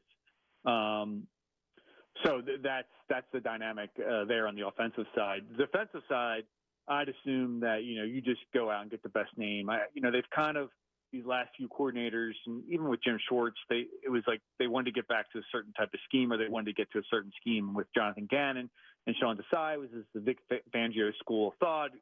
Limited explosive plays, allow 4 teams to run the ball. You're okay with that. Take the big play out of the equation by doing so. But to me, it's like just get the best guy you can get and let him run a scheme. The offense and defense don't necessarily have to be complementary in terms of how you approach your philosophies. Jeff, do you think Howie Roseman will adjust his philosophies? Obviously, we've known since 2000. It's been all about the trenches, offensive and defensive line, but the ignoring of linebacker play. And we're watching two teams, one, the Baltimore Ravens in the AFC Championship game with incredible linebackers, the San Francisco 49ers in the NFC Championship game with incredible linebackers. Is there a chance that the Eagles may try to change what their philosophies have been over the last couple of years in terms of roster construction? Because it was bad this year. Yeah, I mean, this is like a long-standing thing with the Eagles dating back to Joe Banner and Andy Reid, how, obviously defensive lines are priorities. I mean, aside from quarterback, clearly. And, I think most teams around the league want to do that. The Eagles have just been more effective in many respects in their evaluations and their ways and how they've addressed those positions. But they certainly have, you look at the salary cap allocation, I mean, that's where a lot of their money is devoted to. They have paid off-ball linebackers occasionally. They have paid safeties occasionally. In extenuating circumstances, they have players that were worth it, They did, but yeah, I agree with you that it's certainly positions that they've neglected, and maybe the pendulum swung too far, and I think that's what you saw this past offseason. In Harry Roseman's defense, I mean, you're paying Jalen Hurts all this money, you're paying receivers a lot of money, typically more than you're willing to pay. You've paid receivers in the past. That's one kind of change that we've seen from the front office in terms of how they value positions. So you're going to have to, pay Peter to, steal from Paul to pay Peter. And I think to some extent, you saw that exceedingly so at linebacker and safety. And they're probably going to have to relook at that, I think, to some extent. And a lot of that's going to depend upon what defensive coordinator they bring in and what scheme that he brings in himself. Jeff, I know you had the podcast a few weeks ago, and then you kind of followed up with it, the Jalen Hurts and his leadership in the locker room. And where is Jalen Hurts? His relationship with Sirianni, his relationship with the locker room. And I also have to point this out. Guys like Jason Kelsey, and who knows about Brandon Graham and Fletcher Cox, and they might not be here anymore. So the eyes will start going to Jalen Hurts even more inside the locker room when times are tough. So where is Hurts in terms of that leadership quality, the relationship quality with everybody across the locker room, and, of course, head coach Nick Sirianni? Well, yeah, I mean, there's a lot to unpack there.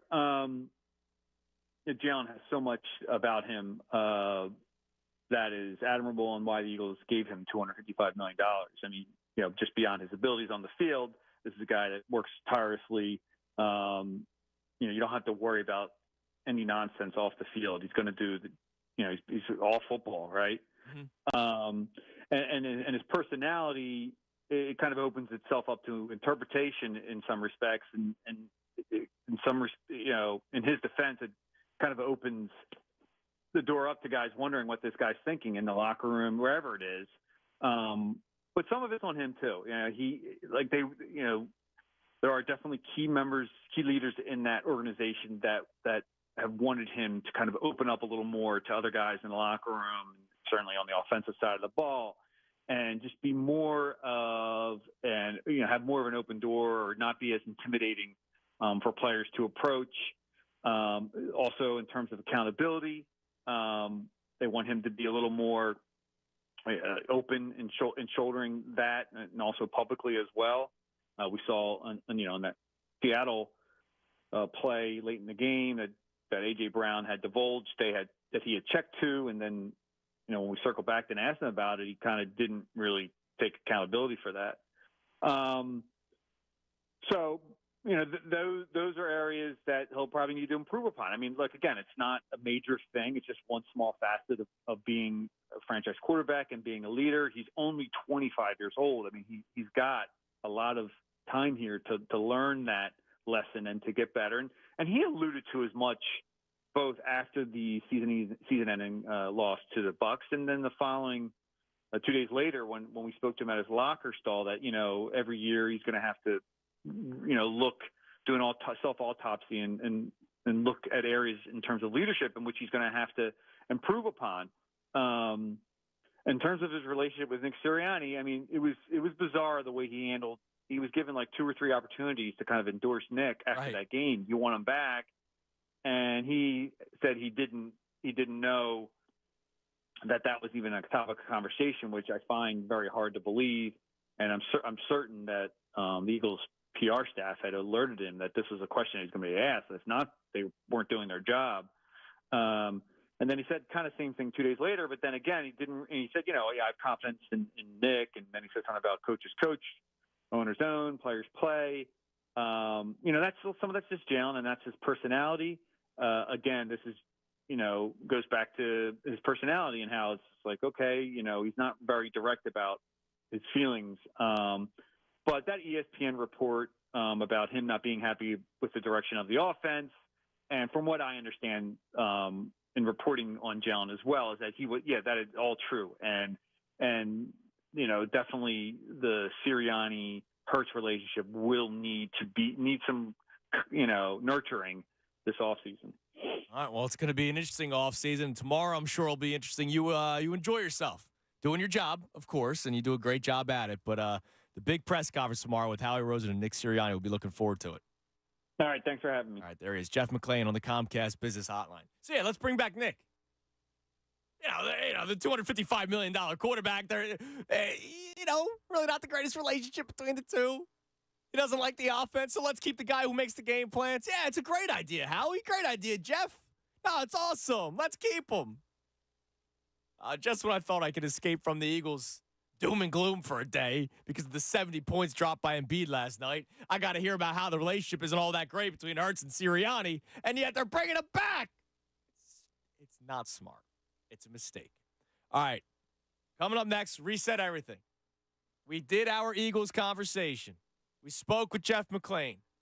We will continue talking Eagles, but the rest of the show, it's all about you and your reaction to Joel Embiid dropping 70 points last night. And if you are going to be one of those fans that says, let me see it come playoff time, I'm telling you right now, I feel bad for you because that's a crappy way of living life. 610-632-0975. That's the number to climb in. I'm Andrew Salchunas, the Midday Show right here, 97.5 The Fanatic. Fanatic Sports Update.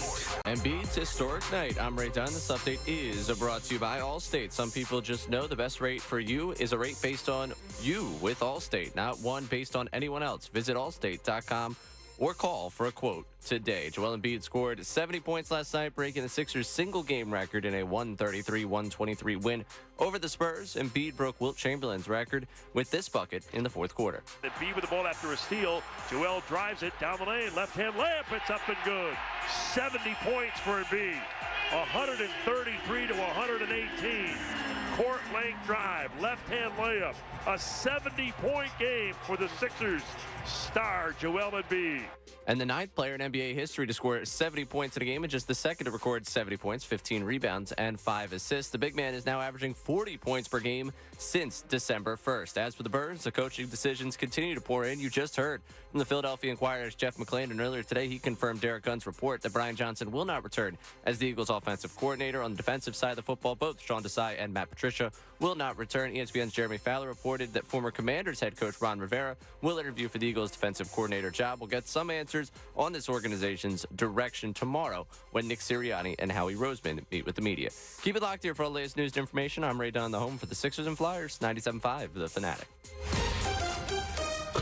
The big plays, the moments that matter. Tyrese Maxey here to tell you this is the radio home of the Philadelphia 76ers, 97.5 The Fanatic. This is D'Anthony Melton reminding you every Sixers game, home and away, is right here.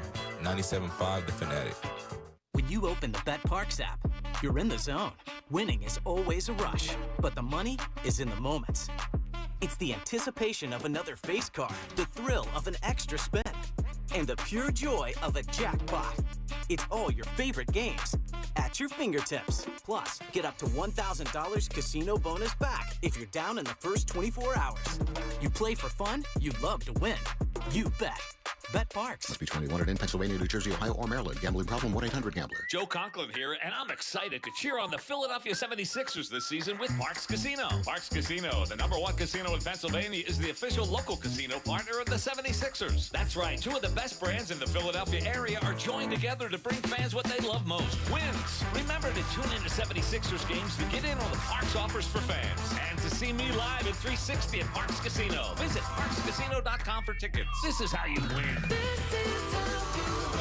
21 or over. Gambling problem? Call 1-800-GAMBLER. The IRS is the most powerful collection agency on earth. And if you owe back taxes, the news isn't good. The IRS is raising the interest rate it charges on unpaid taxes, and further rate hikes are expected. Most people don't know it, but the IRS adds interest charges to your tax debts daily. So if you owe the IRS today, you'll owe even more tomorrow. And it doesn't stop until you get right with the IRS. The good news is getting right can start with one phone call to Optima Tax Relief, America's #1 tax relief firm. Optima's tax professionals specialize in the Fresh Start Initiative, a powerful IRS program that can save you thousands if you qualify. In fact, the experts at Optima have resolved over $1 billion in tax debt for their clients. Call now for a free consultation. Call 800-354-2840. 800-354-2840. 800-354-2840.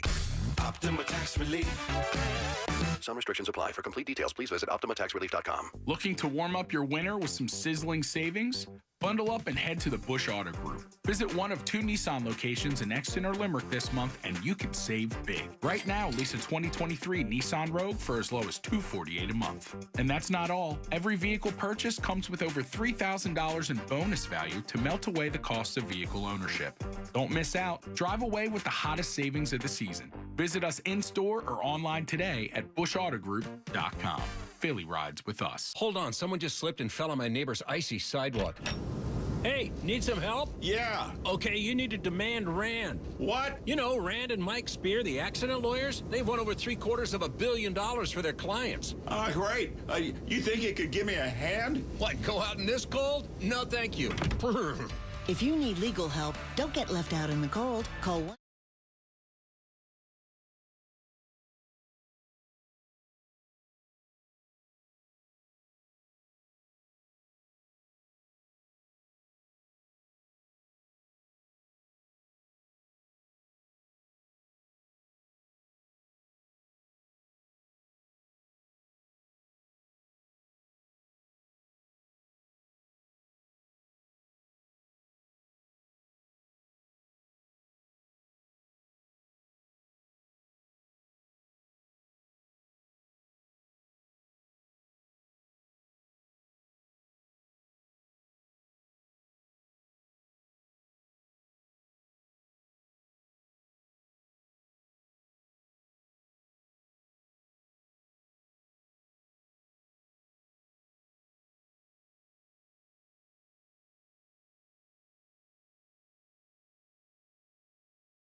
Philadelphia, a Beasley Media Group station, broadcasting live from the Comcast Business Studios, powering possibilities.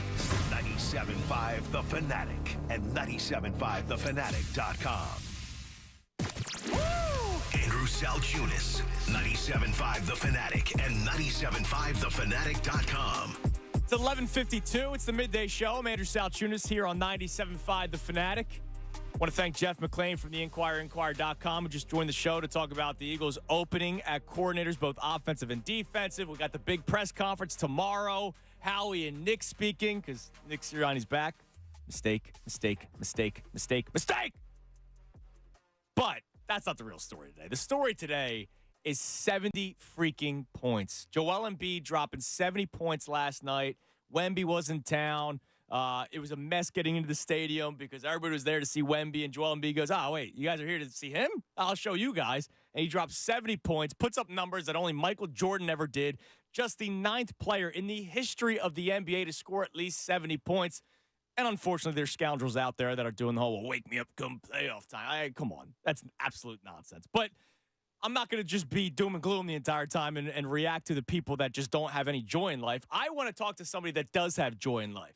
If you're ever at the Wells Fargo Center for a Sixers game, whether it's a game like last night when Joel Embiid is dropping 70, or it's a game for Michael Carter Williams' rookie debut when they beat the Heat, or it's even worse in the process where the Sixers win game number 10 of the season, you hear the exciting voice of one Matt Cord. Matty Cord, what's up, man?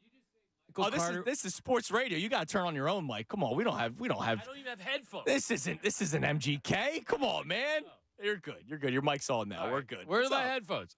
Wait, you just said Michael Carter Williams? Yes. Michael Carter Williams.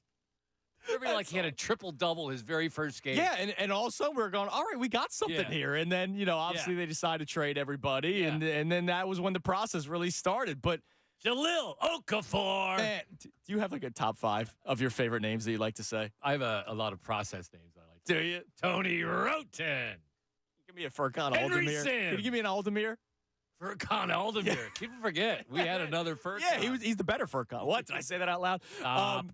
Listen, last night was awesome. I was at the building. I was at the Wells Fargo Center. And I got to say, first of all, kudos to you because you always make it even more exciting. Thank you. Like, I don't think you realize, like, how much you do for the entertainment aspect of a Sixers game. It's so much fun. It's been a lot of fun. I mean, when I got to meet you, I was starstruck, right? I was like, holy hell, this is the guy that does the Iguodala, So you must have had a blast last night.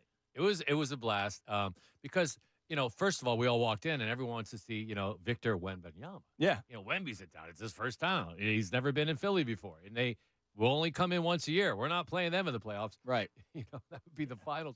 Yeah. But there was a lot of hype in the building and a lot of, Brian Westbrook was there. Deuce Staley was there. Michael Schultzen was all the restaurants. Charlie Mack, M. Knight, Michael Rubin. Yeah, so you kind of like, whoa, this is kind of like a playoff atmosphere, but all to see Wemby. Right. And then Joel comes out. He didn't warm up.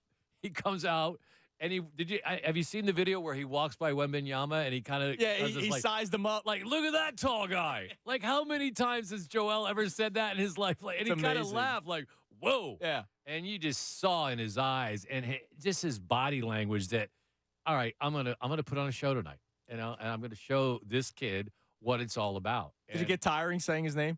Never. It was funny. I saw you before the show, and I was like, how many times did you say Embiid last night? Yeah. You're like, well, 21 field goals, 21 free throws. Yeah, he did that with 1 3-pointer. Yeah, that's right, 1 3-pointer. 70 points, 1 3-pointer. Yeah, and his 3-pointers I kind of say differently than a regular, like, 2-pointer. Right. And then the intro is the only time when I say, Joel, the process, Embiid, the echo goes. Yeah. But no, never get tired of saying his name. Not at all. Of course not. Now, what is this like for you? Like, I remember when the Sixers first started winning post-process. It was the 10 wins in January, right? Yeah.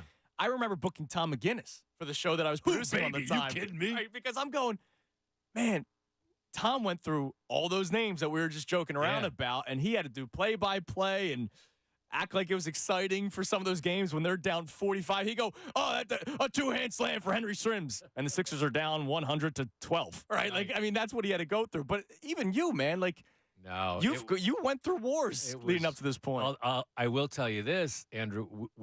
I got tickets for every game. Yeah. Like, I'd be driving into games, and I'd be like, oh, I can't give these. I'd give them to the parking lot guys. Right. You want to go in later? Right. There's 4, and there's section 111, row 2. Yeah. So that was the nice thing. But, yeah, we lost so many games. But you remember that streak. The first game we won off that streak was Kobe's last game ever. Right. I think it was December 1st, 2015. Yeah, and you were there for it. And that intro was, people were like, what was the best intro or the most exciting? To do that intro with him after so many years of just saying, Lower Marion High School. Right. And hearing the boos from this the crowd. Intro was like 30 seconds, Lower Marion High School in 96 when he won the title. Right. Kobe. Now, other than intros, what, like, a game like that is memorable, right? Yeah. Where does that rank for you? You and I were talking during the break, Iverson's 60-point game was a pretty big deal for you. I mean, in terms of, like, playoffs aside, like, some of the biggest games for you that you were a part of. That's got to be, I would think, number one. I mean, I've never, ever called a 70-point game ever. Yeah. And so it would have to be, right? Yeah, I would think and it's one of those things as the day goes on, it's setting in more and more like, wow. You were there. Joel just scored. I was talking to Chuck D'Amico, and Chuck was there too, and he's like, I wish I would have had a ticket stub. Yeah. Because you don't get tickets anymore. And that's, used to get tickets, and you would save, like, Cole Hamels. The no-hitter. It was in 2016. He was with the pitched Cubs. the no-hitter Lorenzen this year. Holiday in the playoffs. Yeah, like those used to save those ticket stubs and put them up in your wall. Like, right. Nothing. There's no more ticket stubs. I was just talking to somebody who had 4 tickets to that Holiday game just this past weekend, and he sold them. He was, he made a profit off of them, but he still has the ticket stubs because he sold them through the secondary market. So think about the money he could probably make off of the game itself that he made in 2011, and now those 4 ticket stubs that he still has. But yeah, it's a shame you don't get those anymore. No, but yeah, it's super exciting. And you know, I said this earlier. I don't know if I told you, but with my morning show, Steve Vasilati, you know that guy? Yes. Yeah, I know. Go way back. We were saying, yeah, he worked here. We were saying that I was saying Joel could score 100 points. Yes. I mean, when Will had that 100-point game, he played all 48 minutes in 1962. Okay. He played 40 minutes. Joel played 37 and got 70 last night. He had 24 points in the first quarter. So he basically missed a quarter when you go with the points within one minute. So another 24 on 70 is 94. Right. I mean, and you know, at that point, they'd just be feeding him the rock to try to get it, get to 100. It might happen in our lifetime. If there's one person to be able to score 100 points, I think it's Joel. Producer Ray just put up on the board. It was the fewest minutes played in a 70-point game in NBA history, which is amazing. No, Listen, and man. he never plays the fourth quarter. No, because he doesn't have to. I mean, there's a point last night. We were rooting for San Antonio. Right, to keep the game close. Yeah. Well, I was with Ray last night, and we were like, all right, let's get to 50. Yeah. Joe, get to 50.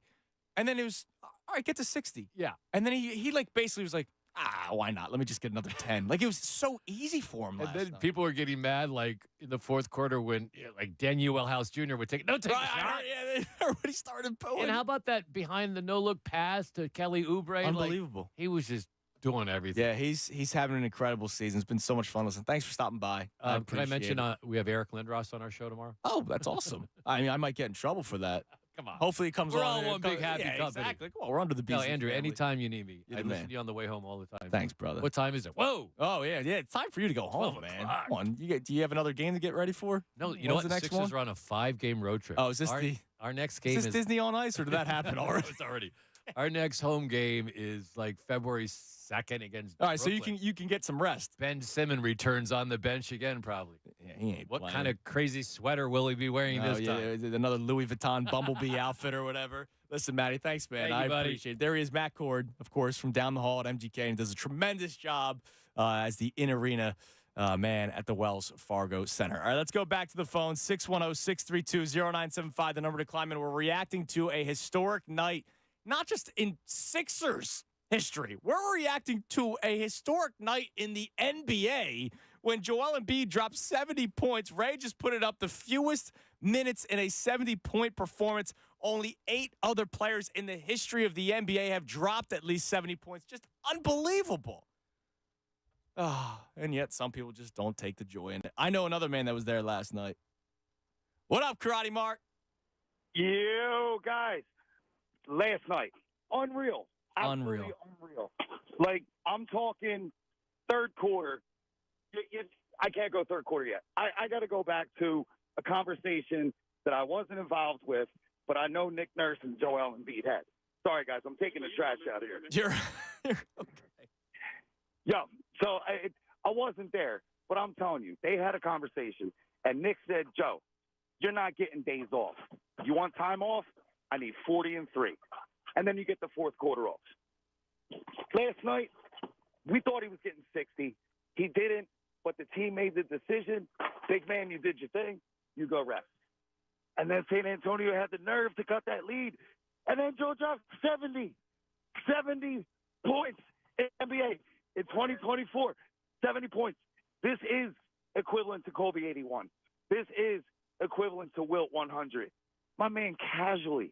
I mean, dream shake, behind the back pass. I mean, it's unbelievable. And it's amazing. So last night. I'm losing my breath. I'm running back and forth. I'm sorry. You're the man. You You're the guys man. talk. You catch your breath, KM. I appreciate the call. So last night, right, as Matty Cord just brought up and KM brought up, the Spurs cut the lead a little bit. And so it's time to put Embiid back in the game in the fourth quarter. Now, remember, you just heard Matt say it.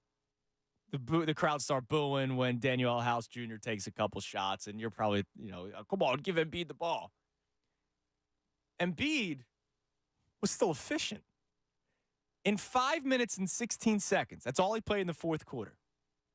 He scored 11 points.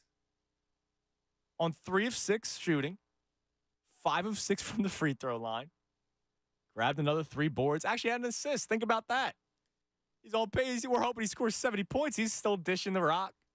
Had a steal. He had 11 points in the fourth quarter in just 5 minutes and 16 seconds. And it was just pretty much for the icing on the cake. Unbelievable. And we got to Ray, you got to watch it, man. I'm so fired up. So I was thinking about this, and I'll get back to the phones in a second. One thing I want to do the rest of the show at 610-632-0975, because Ray and I were truly blessed that we were there last night. And obviously not everybody was there last night. I would love to hear from you about the game that you were at, the game that you will tell your kid about, your grandchild about, your nephew, your niece about, right? The game that when you're at the bar with your buddies, you go, man, I can't believe I was there, right? Like the Snow Bowl is that game for a lot of people. The game that you were at that you will forever talk about. And so I actually wrote down a list of some of the more iconic games of my lifetime that I was truly blessed to be at. Number one will always be, Game 5 of the NLCS in 2022. Bryce Harper hitting the home run, Reese hitting the home runs earlier. I've told the story on the air numerous times. My wife and I were there, right? It was one of the first dates post-Cooper, right? So it was special. And Anthony and I did the show from Xfinity Live across the street. So, you guys got to understand, as a Phillies fan through and through, and being blessed to do what I do for a living, doing the show across the street from Citizens Bank Park before first pitch of one of the most memorable Phillies games in the history of the franchise. And then being there on the first baseline, right in the standing room section, and seeing Harper hit the opposite field home run through the raindrops, and then Ranger Suarez coming in to get the job done. That will always be number one for me because there is more to it than just the game itself. Last night, I think, has to be number two. I'm talking history. Just the 9th time in NBA history. Think about all the NBA games that have been played since the league's inception. Just the 9th time in the history of the NBA. And, oh, by the way, it's a big man in a league where bigs don't really exist anymore. He dropped 70. That's got to be number two. I have Lorenzen's no-hitter, number 3. I always talk about it. I went to, I would say, minimum 200 games with my dad in my lifetime, right? Hundreds without him, with my wife, with my buddies, by myself, media, you name it. Seeing a no-hitter in person, doesn't happen all that often. So I put Lorenzen's no-no, number 3. Game 162 of the 2007 season.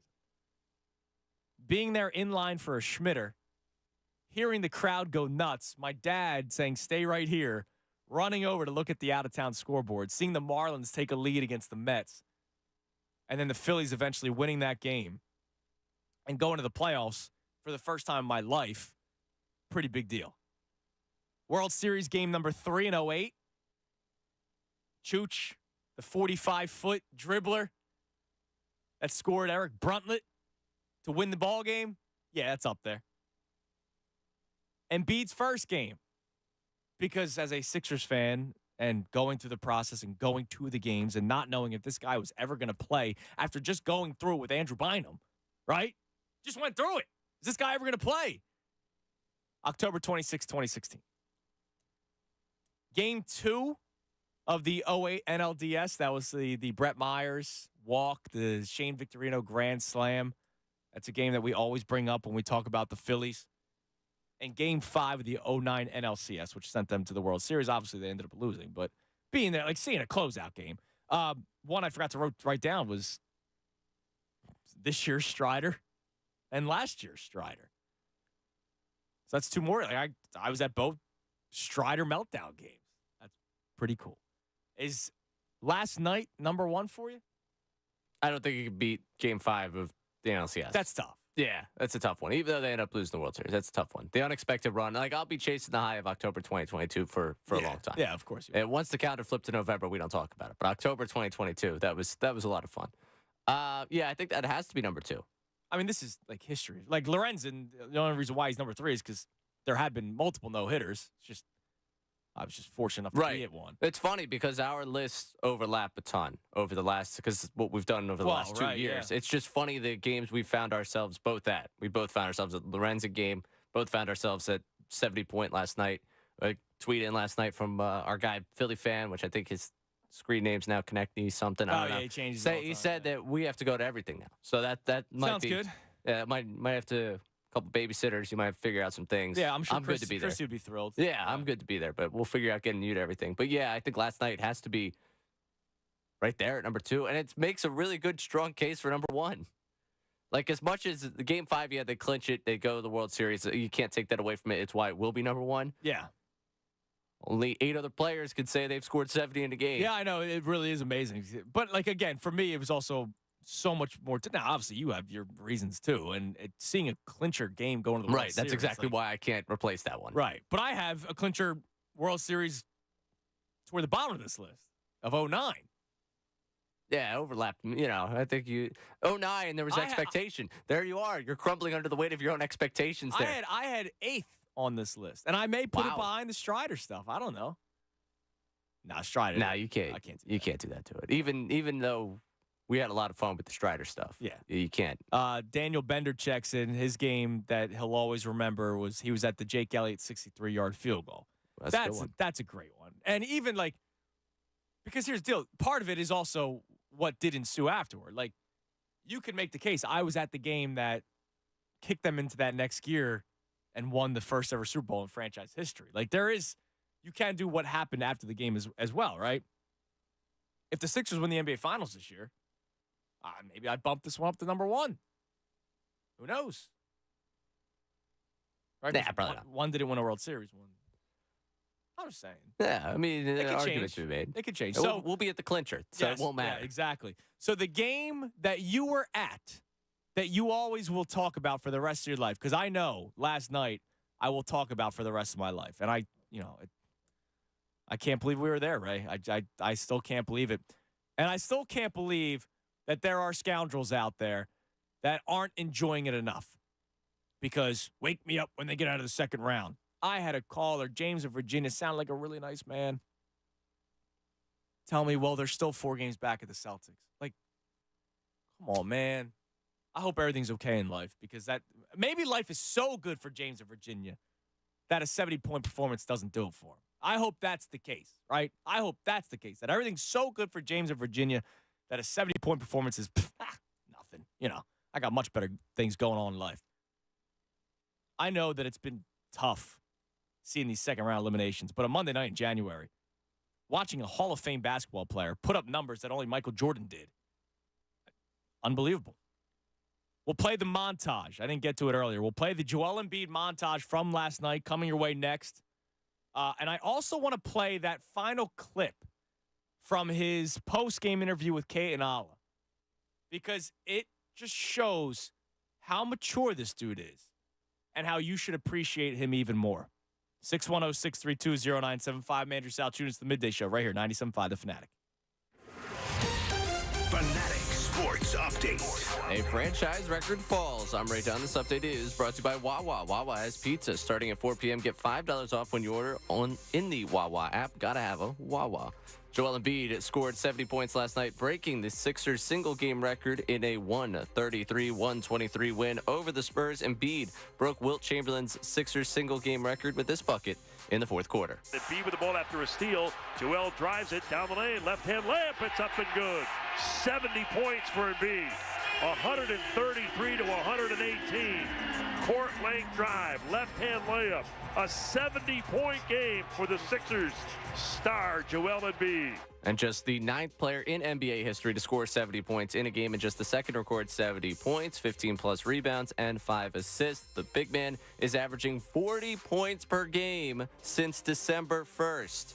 Now, going to the Birds, coaching decisions continue to pour in. The Philadelphia acquires Jeff McLane, who joined the show earlier today. Catch that conversation one more time at 975thefanatic.com. Confirmed Derek Gunn's report that Brian Johnson will not return as the Eagles' offensive coordinator. And on the defensive side of the ball, both Sean Desai and Matt Patricia are out. We'll get more answers on this organization moving forward when Nick Sirianni and Howie Roseman meet with the media tomorrow. This update's also brought to you by Jackson Hewitt Tax Services, home of the Money Today guarantee. Get a tax refund advance loan at Jackson Hewitt now. No fee refund advance offered to eligible clients. Application required. Loans by Republic Bank. Details at jacksonhewitt.com. Keep it locked here for the latest news and information. I'm Ray Dunn for 97.5 The Fanatic. When breaking sports news happens in Philly, we have you covered. Live updates, press conferences, insight, perspective, and your reaction. This is 97.5 The Fanatic at 97.5thefanatic.com.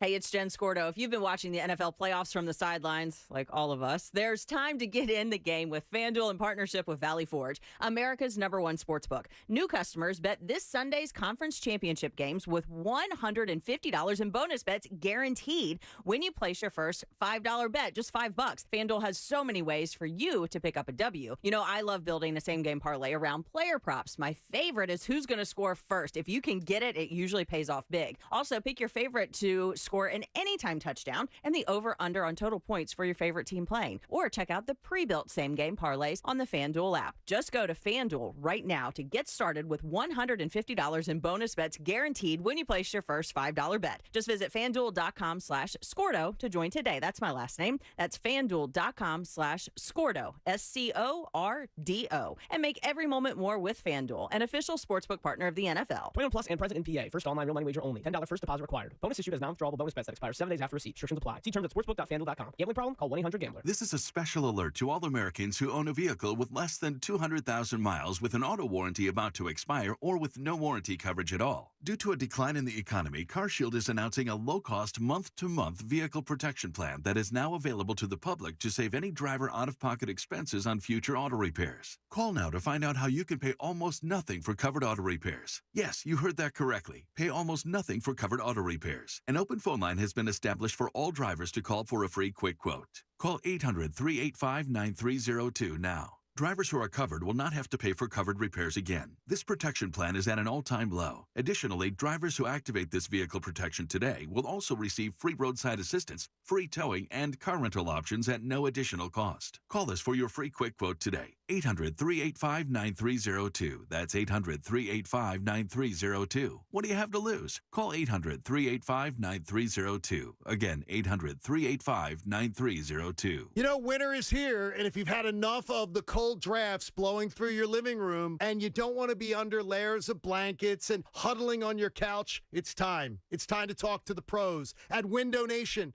Replace the old windows. Get quality, energy-efficient windows from Window Nation, and it's never been easier, and it's never been more affordable than you think. Right now, through the end of the month, you can replace the windows in your home, and you're going to pay no interest for 5 full years. That's a fantastic deal. And on top of that deal, Window Nation is also giving you 50% off all window styles. So if you have 20 windows, you end up paying for 10, and you've got no interest for 5 full years. Now, they're going to make sure that it fits right. They've got a great installation team, and you won't have to worry about leaky, dirty windows anymore. Your home value goes up. You're not paying interest for 5 years, and you get 50% off every style of window. Do your window shopping online at windownation.com. Every size, every style, every color. They've got all the options to fit your budget and your home. Call 866-90-NATION, 866-90-NATION, or visit windownation.com. Tell them John Kincaid sent you. Mr. Clean, Mr. Clean. Of course I use Mr. Clean Magic Eraser to clean tough messes off my stovetop and bathtub. But then I discovered I can also use it to easily clean my patio furniture and even my shoes. I'm hooked. And when wipes won't cut it, I use Magic Eraser Sheets. They're thin and flexible erasers, perfect for everyday messes, like gunk on my counters and sinks. They really are magical. The reviews are in. Mr. Clean Magic Eraser and Sheets make cleaning look easy. Lowe's knows pros want savings now. That's why, as an MVP's Pro Rewards member, you get volume savings on orders of $1,500 or more at the Pro Desk. And there's more. We've lowered our prices on select top products like electrical wire and drywall, so you can get the job necessities for less. Because Lowe's knows savings. Lowe's knows pros.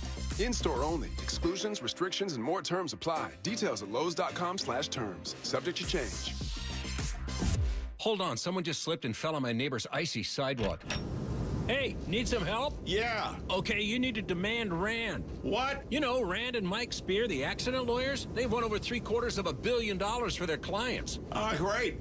You think you could give me a hand? What, go out in this cold? No, thank you.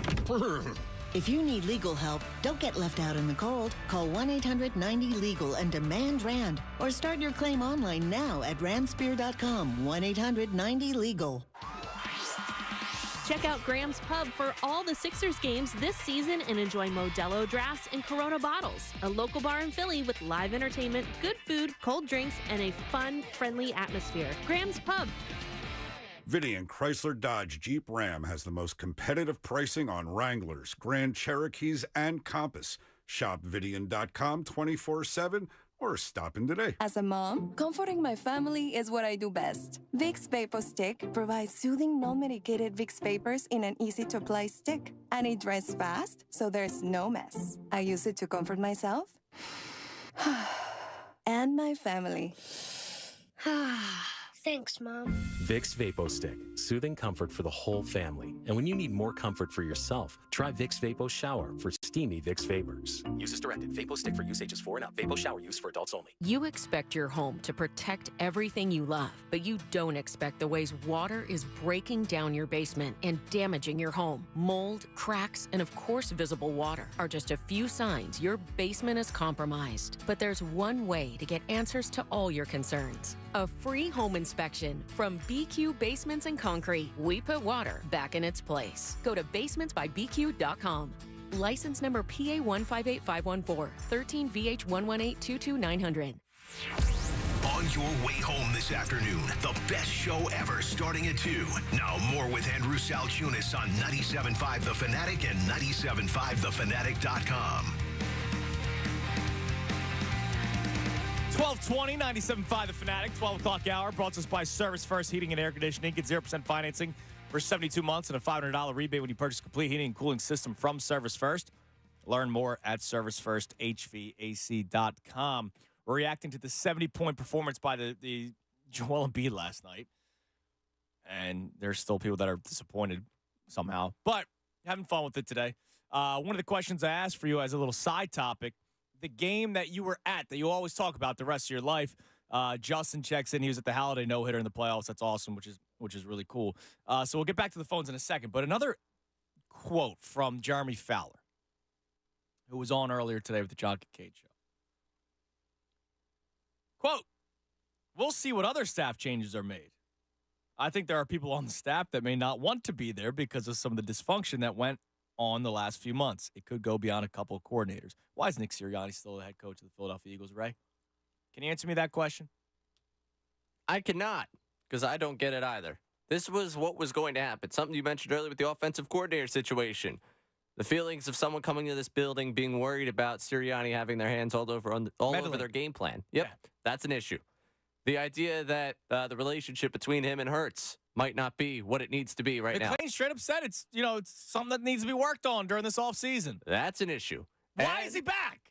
And if you have people on that staff sitting there like, wow, does seem like Ryan Johnson got a raw deal here for what Sirianni did. Or on the other side, Sean Desai got a raw deal because of what Sirianni did. What do you think that staff thinks about working for that guy? The guy who preached loyalty. The guy who preached that he's sticking by his guys.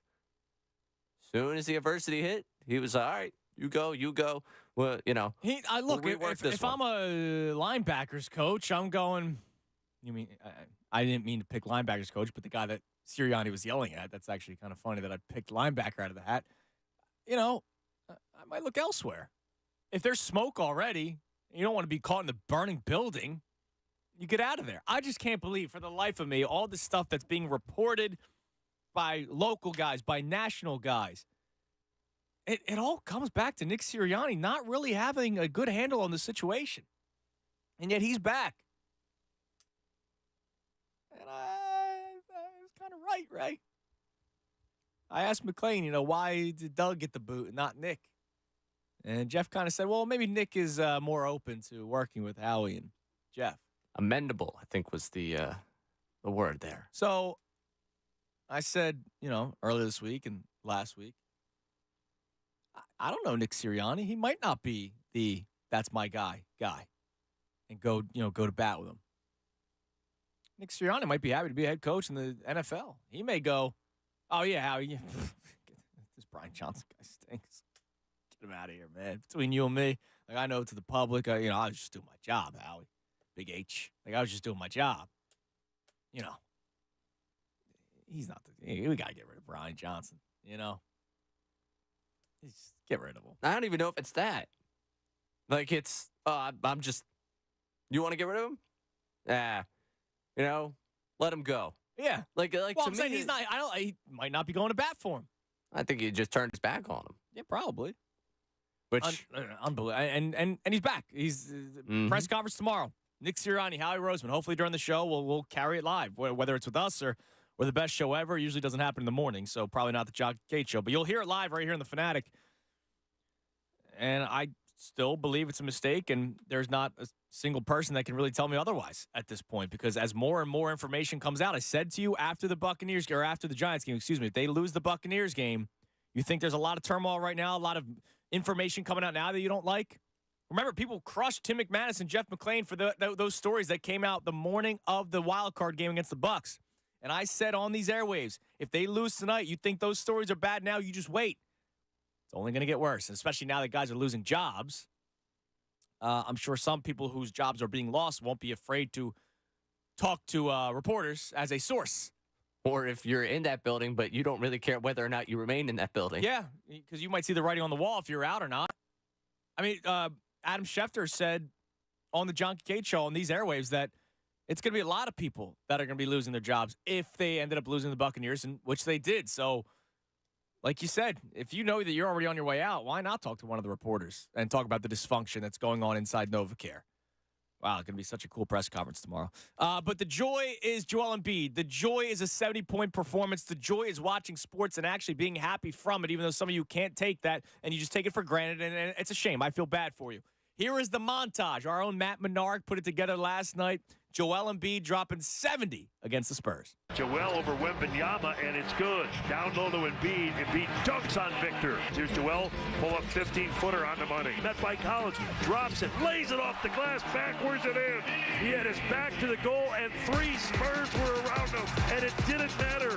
He's got 24 points. Now Joel has it against Wembanyama. Jab step, jumper to the right of the lane. It's good. Embiid able to fill it up. My mindset is attack, dominate, offensively and defensively. Tonight was no different. Here's Embiid with it, top of the key, jumper in the air, got it. Bang, it's good. Joel has it on the wing. Embiid on the back down against Wembanyama. Powers by him, head slams him. He banged into him and then dunked the ball. Embiid with another layup, up and good. On the move, the catch down low. Timeout San Antonio. Now Joel to the left of the key, 3 to shoot. 3-point shot by Embiid, got it. It's good. 59 points for Embiid. Embiid gets a standing ovation. 59 points through 31 minutes. Like I said, the goal is to be dominant every single game. Wherever that takes me. Maxey to Joel. Embiid against Sohan at the foul line area. 18-footer. That's good. Seriously, I can't believe what it is. But when you watch how easy Embiid's getting this, like 100 would be possible. Maxey to Joel. Joel, top of the key. Another jumper straight away and in. And the crowd just basking, loving this performance by Embiid. He with the ball after a steal. Joel drives it down the lane. Left-hand layup. It's up and good. 70 points for Embiid. And Joel Embiid leads tonight's game as he motions to the crowd. 70 points. Wolf never did this? No, sir. Just you and MJ. How crazy is that? I don't believe that. 70 points for Joel Embiid last night.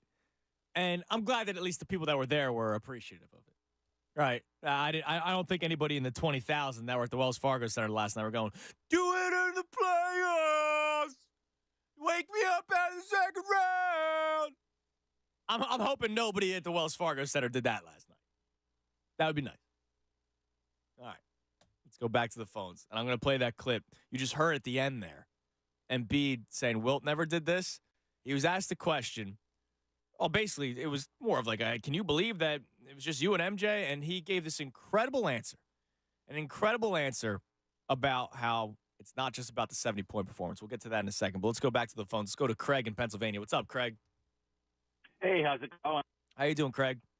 Great, man. So last night was just unprecedented. I sat with my 15-year-old son and said, you know, this is one of those games where you're never going to forget it.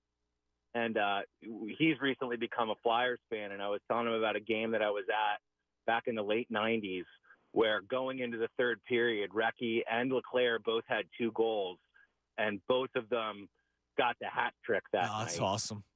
It was so killer, and I had my boss with me who I just turned on to the Flyers recently, who had just screen printed new hats for the business, and after Recchi's hat trick, the people behind us are like, throw your hat. And he doesn't do it. And then Leclerc gets his. He finally throws his hat. And after all the hoopla is over, he looks at me and says, where do we get our hats after the game? I'm like, dude, you don't. Yeah, you're gone. It's behind the glass when you walk around the stadium. Yeah. And it is there. I can see it there when you can see that one. I don't know. I don't remember if Flyers have ever gotten 2 hat tricks. What do you do after the second hat trick? Like, do you throw your shirt on the ice? Like, what do you do? I guess. Yeah, right. I mean, it was just like, what do we throw next? Because it was off the hook. But last night felt just like that, not being there, but just seeing the crowd just so into it and how easy he made that look. I mean, it was easy. It was easy. He got to 50, and then he got to 60 in a blink of an eye, and then he got to 70. I just went through it the past segment. He scored 11 points in the fourth quarter, in which he only played 5 minutes in. Right. Yeah. It was one of those things that you may never see again, but I think you guys had just said in the last segment, it's not impossible for him to get to 100. We watched it on replay. So my son knew that he had scored 70. Mm-hmm. It was kind of cool to watch it knowing he was going to get to 70. And he goes, nah, he's not going to get to 70. Like, he just missed that shot. He missed this shot. He didn't get that one. I mean, he could have easily got to 100 when you look at the stats. Yeah, it also helps grabbing 18 boards, right? Like, he had a tremendous night last night, Craig, and I appreciate the call. I'm glad you spent that time with your son. That's really cool. You know, that's awesome. I walked in a few minutes after tip-off last night. And there was a father-son going into the game. I was right behind him, right? The dad was in a suit, and his son was in a maxi jersey. I'm just thinking, like, now that I think back about everything else that went on around that game, like, how cool is that? You know, I know me as a kid, I would have been, like, annoyed that we weren't there, you know, to start the game. Or I would have been really upset, like, I'm missing the start of the game. It's all right, kid. You ended up seeing a 70-point game. Like, that's just unbelievable, man. What do you do if there's 2 hat tricks? I mean, we've gone over the taking the shirt off at the game thing before. Yeah. I'm not taking the shirt off. I'd maybe if I have a belt goes, like, I got nothing for you. Like, I need my shoes, maybe socks. You don't want my socks on the ice, though. To do after second hat trick. Let's see if there's an answer. We're just not good enough hockey guys, I guess, on this one. Well, you know, there's no answer. You would think it'd pop up right away. Yeah, you would think it'd pop up right away. Everything's second hat trick of season. I'm talking about second hat trick of in the game. Come on, guys. We need someone to check in with this one. What exactly the plan would be? Please, 610. Someone knows out there what we're supposed to do. All right, let's go to my man Doobies with Drew. What up, Drew? Andrew. Dude, how great was last night? I'll tell you what. You witnessed history, bro. Yeah. I keep on saying I'm truly blessed that I was there last night. You witnessed history. It's unprecedented. It never happens. What, eight times? He was the 9th player to score at least 70 points in a basketball game. It's unprecedented. You agree? Yes. I mean, and there's some people that are unfortunately not taking advantage of it because they're clowns. That's what they are. That's like the show after you, them clowns. But anyway, Jalen Hurts. That's not very nice. You know who my team is. There's no sense of urgency in Jalen Hurts. You ever see him? His demeanor, how he acts on the field. Yeah, and I know people take exception to that, and so, you know, didn't he get benched for Tua somewhere in Alabama or Oklahoma? Yeah, at Alabama. Yeah, and Tua is not our quarterback for Miami. He's playing too timid, but there's no sense of urgency in Jalen Hurts. You agree? What's up, Mr. Dunn, anyway, buddy?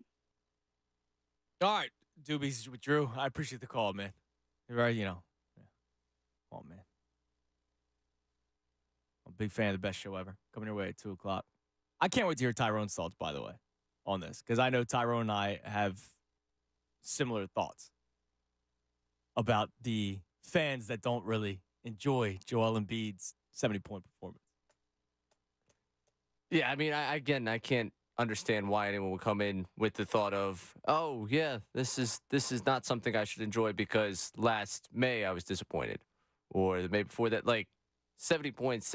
I'll keep saying it. 9th player. Only 8 other players can say they've done it. Yeah. So here's the list, by the way. Obviously, Wilt with 100. Wilt will pop up on here multiple times, but Wilt with 100 points. So that's the most. Second most was Kobe's 81 against the Raptors back in 2006. Wilt with 73. Oh, sorry, Wilt was 78.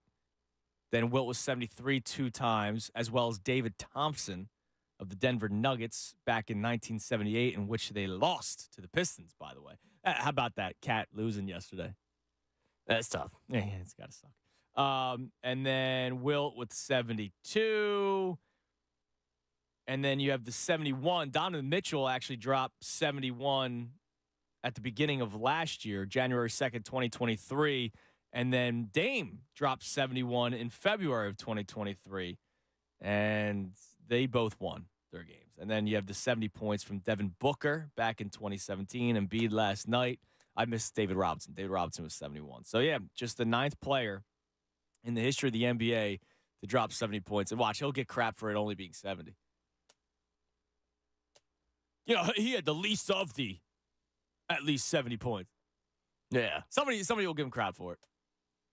Like, I saw a tweet that went viral. I saw it during one of the breaks. Had lots of likes, lots of retweets.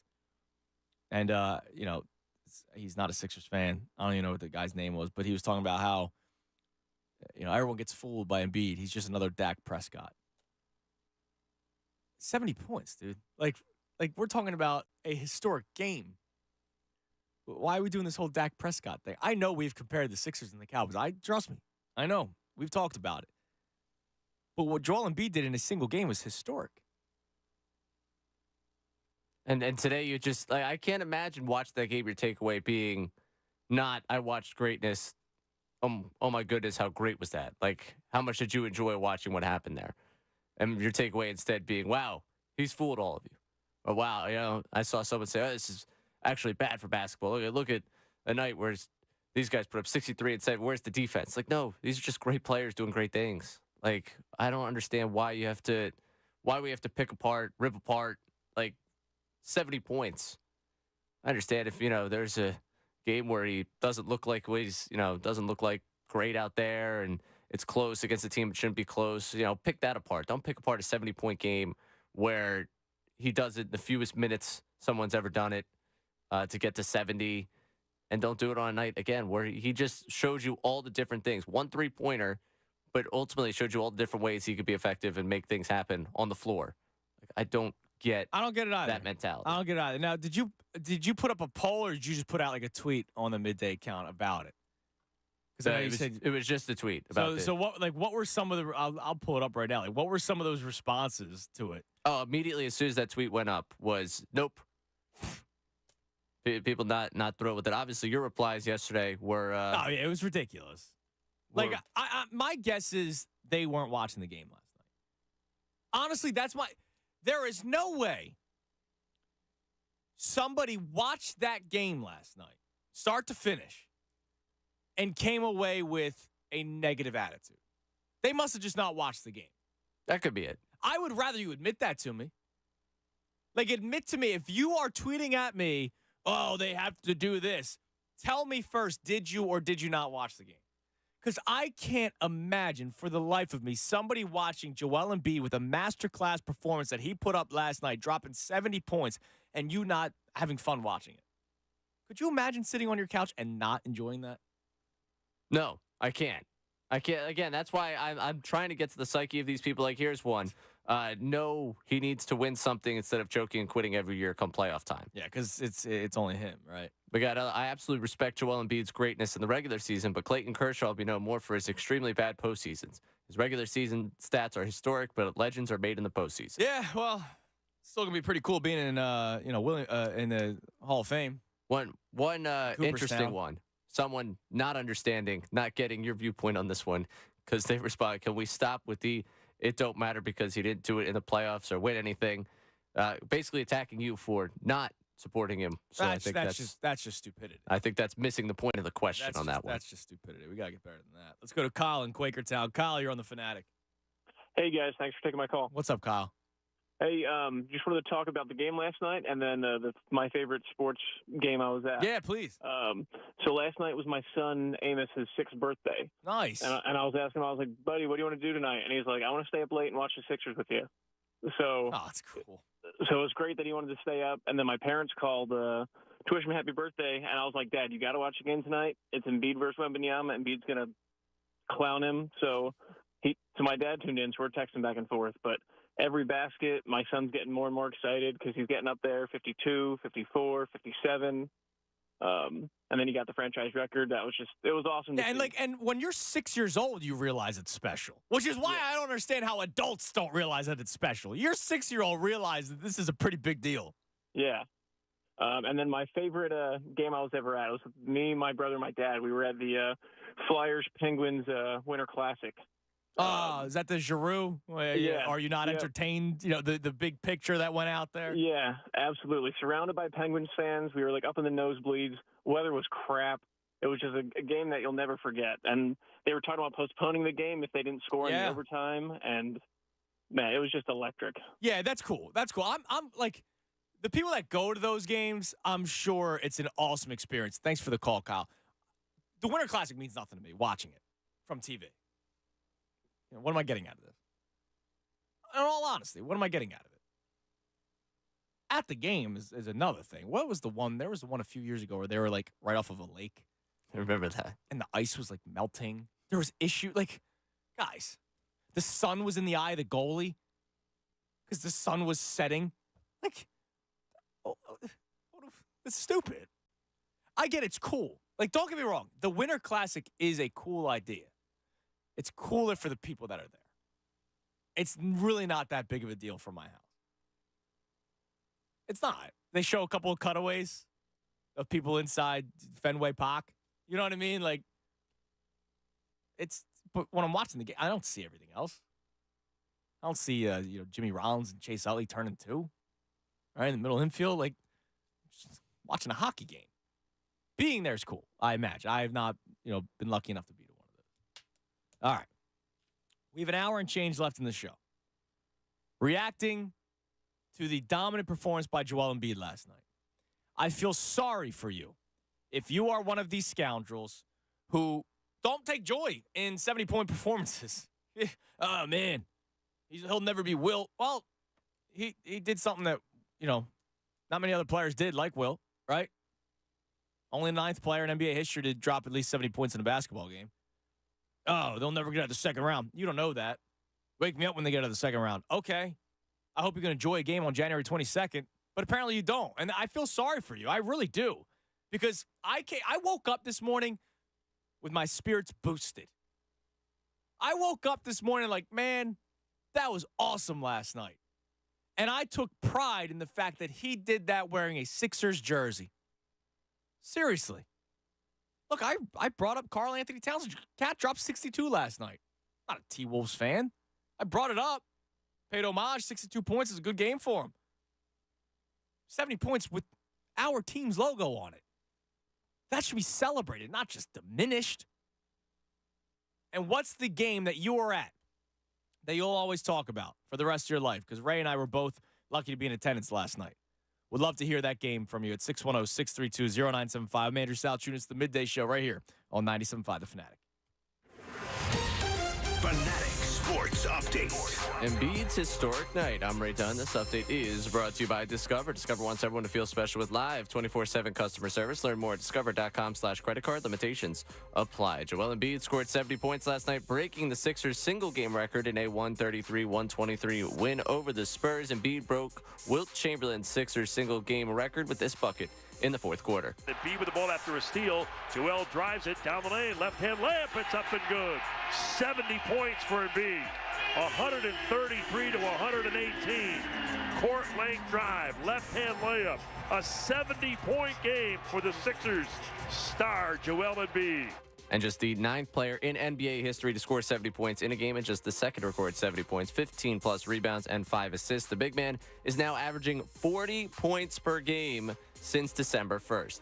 The Eagles' coaching decisions continue to pour in. Earlier today, the Philadelphia Inquirer's Jeff McLane confirmed Derek Gunn's report that Brian Johnson will not return as the Philadelphia Eagles offensive coordinator. On the defensive side of the ball, both defensive coordinator Sean Desai and senior defensive analyst Matt Patricia will not return. ESPN's Jeremy Fowler reported that former Commanders head coach Ron Rivera will interview for the Eagles' defensive coordinator job. We'll get some answers on the organization's direction moving forward when Nick Sirianni and Howie Roseman meet with the media tomorrow. Keep it locked here for all the latest news and information. I'm Ray Dunn, the home for the Sixers and Flyers, 97.5 The Fanatic.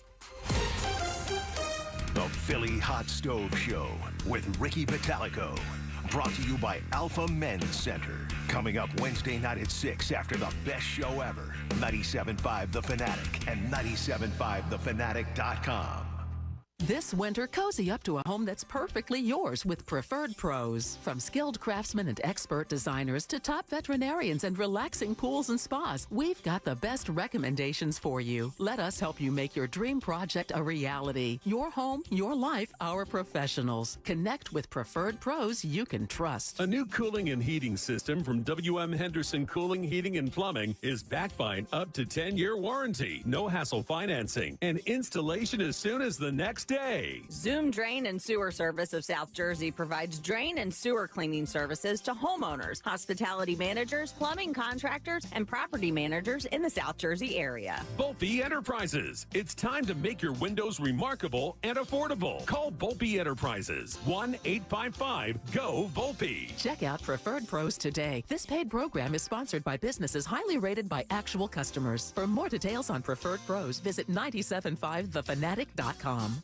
Some days, my active psoriatic arthritis makes it hard to get in the game. Now, the ball is in my court, thanks to treating my skin and joints with Skyrizi, Risankizumab Riza, a prescription-only 150-milligram injection for adults. Nothing is everything. Skyrizi helps with less joint pain, stiffness, swelling, and fatigue. For those who also have plaque psoriasis, 90% clearer skin is possible with just 4 doses a year after 2 starter doses. Don't use if allergic to Skyrizi. Serious allergic reactions and an increased risk of infections or a lower ability to fight them may occur. Before treatment, your doctor should check for infection and tuberculosis. Tell your doctor if you have an infection or symptoms such as fever, sweats, chills, muscle aches, or cough, or if you plan to or recently received a vaccine. With Skyrizi, there's nothing like clearer skin and better movement, and that means everything. Ask your doctor today about Skyrizi and visit Skyrizi.com or call 1-866-SKYRIZI to learn more. Hey, it's John Kincaid, host of The John Kincaid Show and 3-time cancer survivor. I want to thank all of you who have joined me in supporting life-saving cancer research by donating at aacr.org/fanatic. And to our generous corporate partners, thank you for stepping up and supporting the AACR, the official charity of the John Kincaid Morning Show. Pierce Phelps Bryant Heating and Air Conditioning Contractors will do whatever it takes to keep you comfortable this season. For flexible spending options on a new HVAC system, visit nopaybryant.com. With over 1,500 windows to choose from, Window Nation can outfit any home. Call 866-90Nation or visit windownation.com. For 24-hour emergency service on your HVAC system and home comfort you can count on, visit CarneyAllSeasons.com. Donations to the American Association for Cancer Research from our listeners and corporate partners add up to big breakthroughs that benefit cancer patients worldwide. Why don't you join me and make a life-saving donation today at aacr.org/fanatic. If you're looking for a new couch, you could cut down on expenses by bundling your car and renter's insurance with Progressive. Because you know you've had this couch for too long. Sure, you've had good times together, but a ripped-up cushion is not a fond memory. It's a sign. Notice how other people have couches with 2 armrests? Now that's living, right? No, it's just normal. So bundle your renters and car insurance with Progressive and put the savings toward a new couch. Please, it's time. Progressive Casualty Insurance Company coverage provided and serviced by affiliates and third-party insurers. Not available in all states. Every big game requires big snacks. Don't fumble your snacking duties. Munch the good vibe on game day with Wise Snacks. Your crowd will go wild for Wise Snacks. Grab a bag of Golden Original potato chips, cheese doodles, Wise popcorn, or scoop and score some extra flavor with Richie's. Perfect for dips, salsas, and guac. spot. In honor of the big game, Wise is giving away authentic pro football jerseys to 100 lucky fans. Go to wisegameday.com for your chance to win and flex your football fandom. In Jersey, we're pretty lucky. For starters, we don't pump our own gas, because why would you want to? We've got 130 miles of gorgeous shoreline, and each of us has a favorite spot. Jersey is the world's diner capital, which means a cannoli is always close by.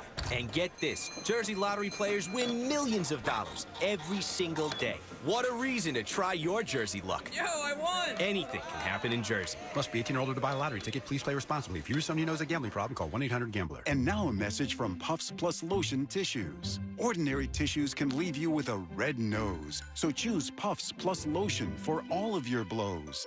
Puffs have lotion to soothe sensitive skin so you can wipe without wincing. It's a win-win. Puffs have cushiony thickness, which brings relief too, so the days of sore red noses are gone and through. When you're after soothing softness, a nose in need deserves Puffs indeed. New year, new car. So get to Barlow Buick GMC in Woodbury, where all 2023 leftovers must go. They're offering specials on popular models like the Terrain, Sierra, and Enclave. Plus 1.9% financing on select models to well-qualified buyers. At Barlow, they treat their customers like family and want the buying experience to be convenient and hassle-free. So start 2024 off right and visit them in Woodbury or online at barlowautogroup.com. Experience the new Buick GMC. We are professional grade. In sports, if someone misses their assignment, your team is in deep shit. The same is true for your building's water and wastewater pump system. If one pump goes down, you'll be knee-deep in, well, you get the picture. Trust Pumpman Philly to troubleshoot, repair, rebuild, and maintain the commercial, industrial, or municipal water and wastewater pump system in your building or facility. Call Pumpman Philly at 833-559-PUMP or visit pumpmanphilly.com. Pumpman Philly, the guys to know to fix your flow. WPEN and WPEN HD1 Burlington, Philadelphia, a Beasley Media Group station, broadcasting live from the Comcast Business Studios, powering possibilities. 97.5 The Fanatic and 97.5thefanatic.com. Andrew Salchunas, 97.5 The Fanatic and 97.5thefanatic.com. It's 12:51, 97.5 The Fanatic Midday Show. I'm Andrew Salchunas. We have two open lines. You can climb in at 610-632-0975, reacting to a historic night in the NBA. Not just a historic night with the Sixers, a historic night in the NBA where Joel Embiid dropped 70 points.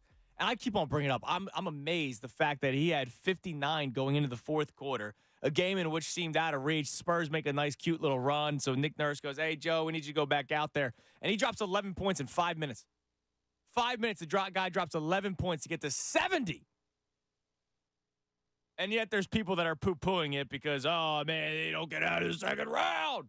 Like, please, I feel bad for you.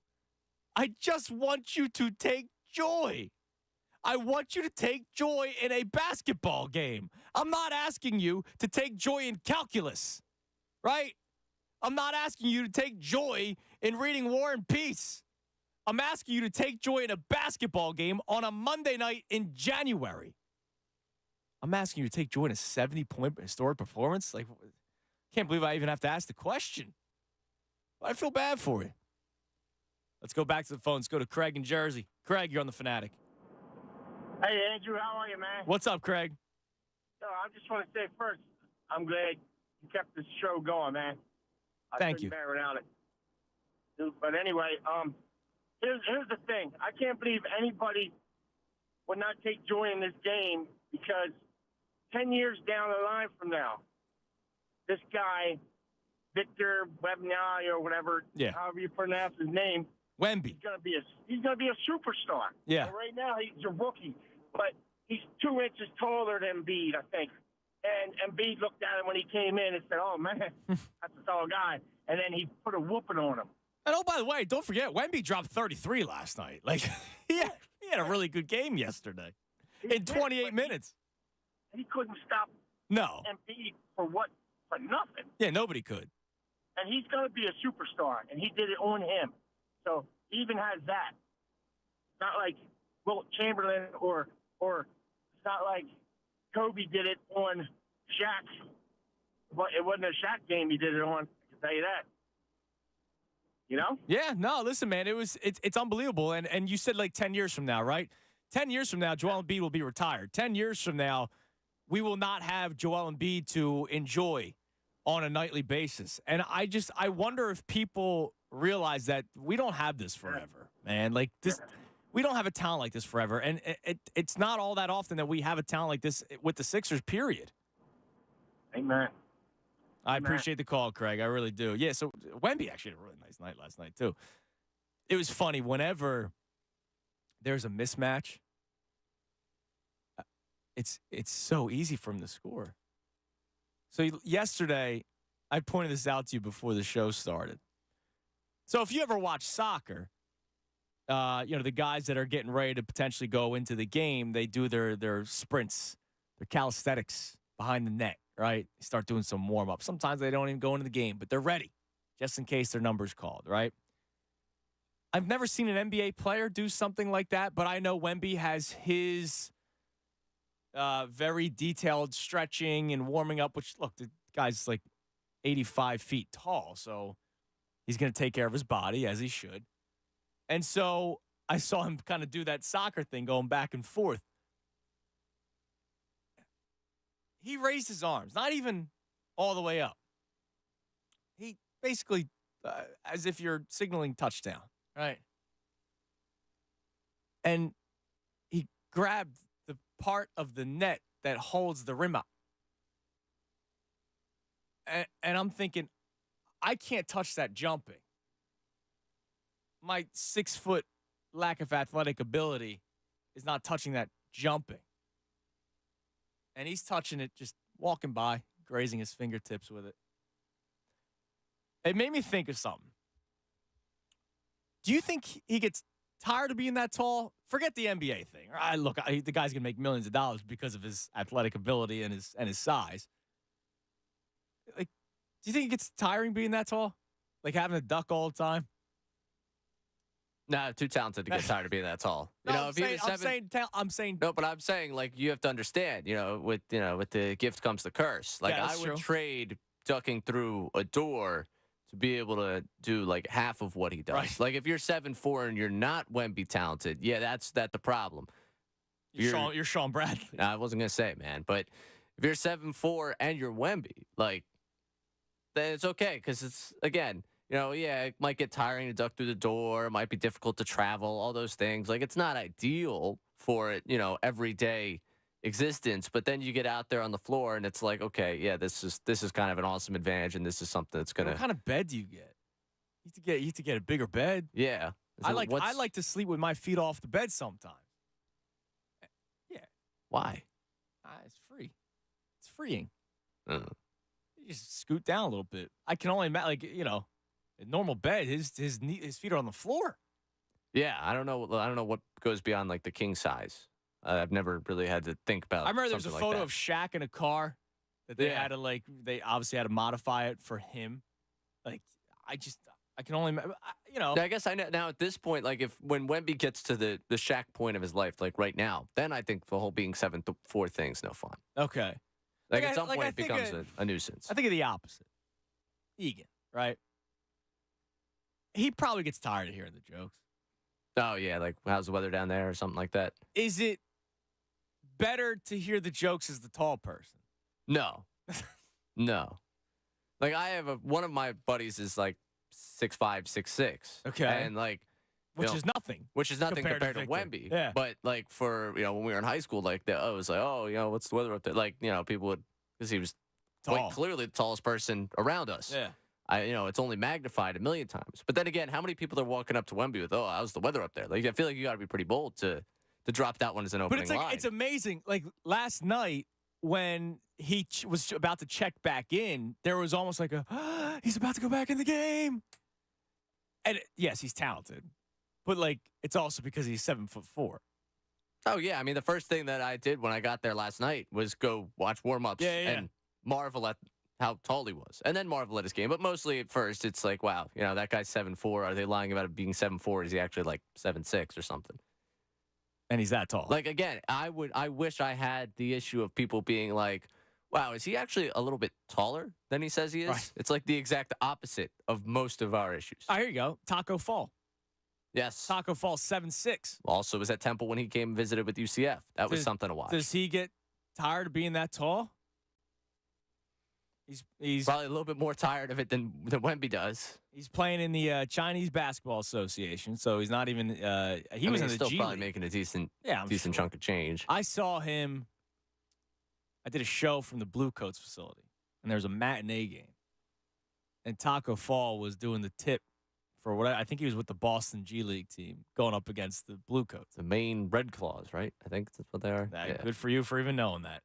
And they went to do the opening tip, and the guy for the Blue Coats didn't even jump. Like there wasn't even a reason to jump. It's not fun for him. He was literally, because their center wasn't even like a 7-foot center, right? That's Embiid. He's playing for the Sixers. It was like a 6'6" guy, 6'8" guy. He's a full 4 foot shorter. Are you even gonna? What's the point of jumping? Yeah, no, you don't want it. They You don't save want your that energy. feeling. Yeah, and you don't want to see that video later too of where you ended up jumping versus where he ended up just putting his hand up. By the way, tipping it. Aaron checks in. The California king size is the size above the king size bed. There you go. He's 6'7". You're still almost a foot shorter. Oh, so Aaron's got the California king. Yes. He's Okay. 6'7", yeah. Yeah, I mean, I just wonder, like, at some point, are you just like, yeah, I get it, I'm tall. What? So yeah, I'll just walk down the path here for the mattress makers out there that know this. What's bigger than the California king? Is there something larger than that? It's just, there might not be a name for it. Just a customized bed. It has to be. Come on, let's put a label to it. I want to know. Let's go to Lewis and Pensacola. Lewis, you're on the Fanatic. Hey, fellas, how are you? How you doing, man? I loved it. You know what? One thing I really love about Joel, he takes it personal. He knew all the hype that Wemby gets. He knows that this kid is going to be the guy said he's going to be a superstar in 10 years.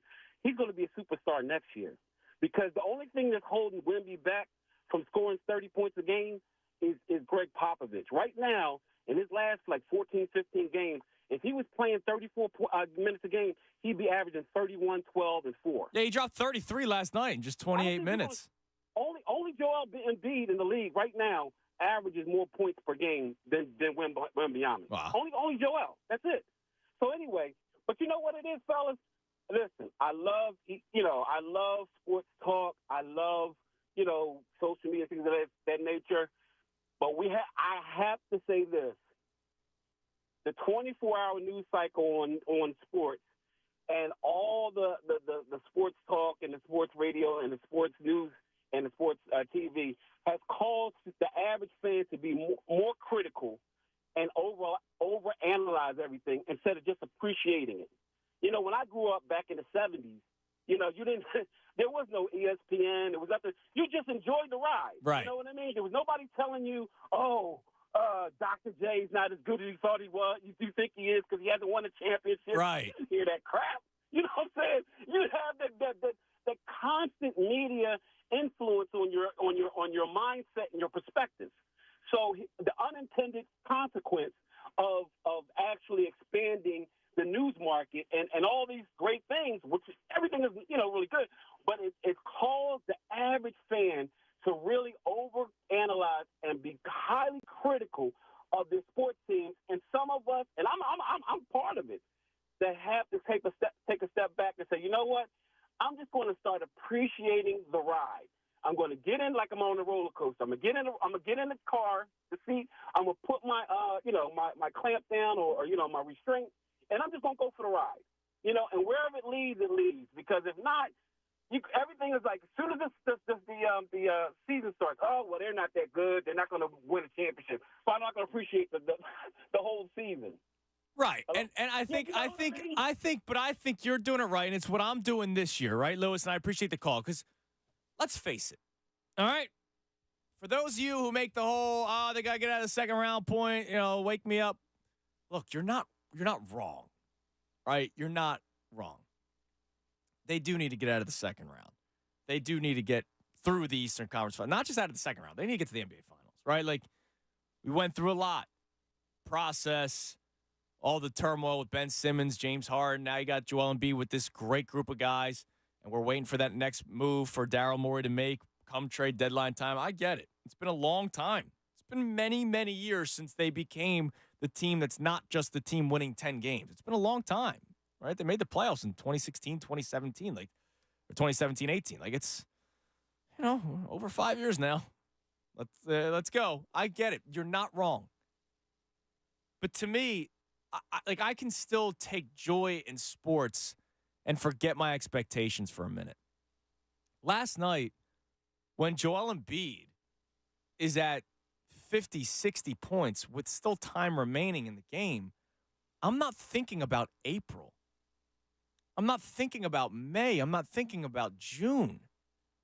I'm not thinking about 3-2 series lead against Boston. I'm thinking about the here and now, that the best player on this basketball team, the player that if there were any chance for this team to actually go anywhere and win a championship, he's having the best game of his career. He's having a game that not many other NBA players have ever had. 70 points, just the 9th player in NBA history to do it.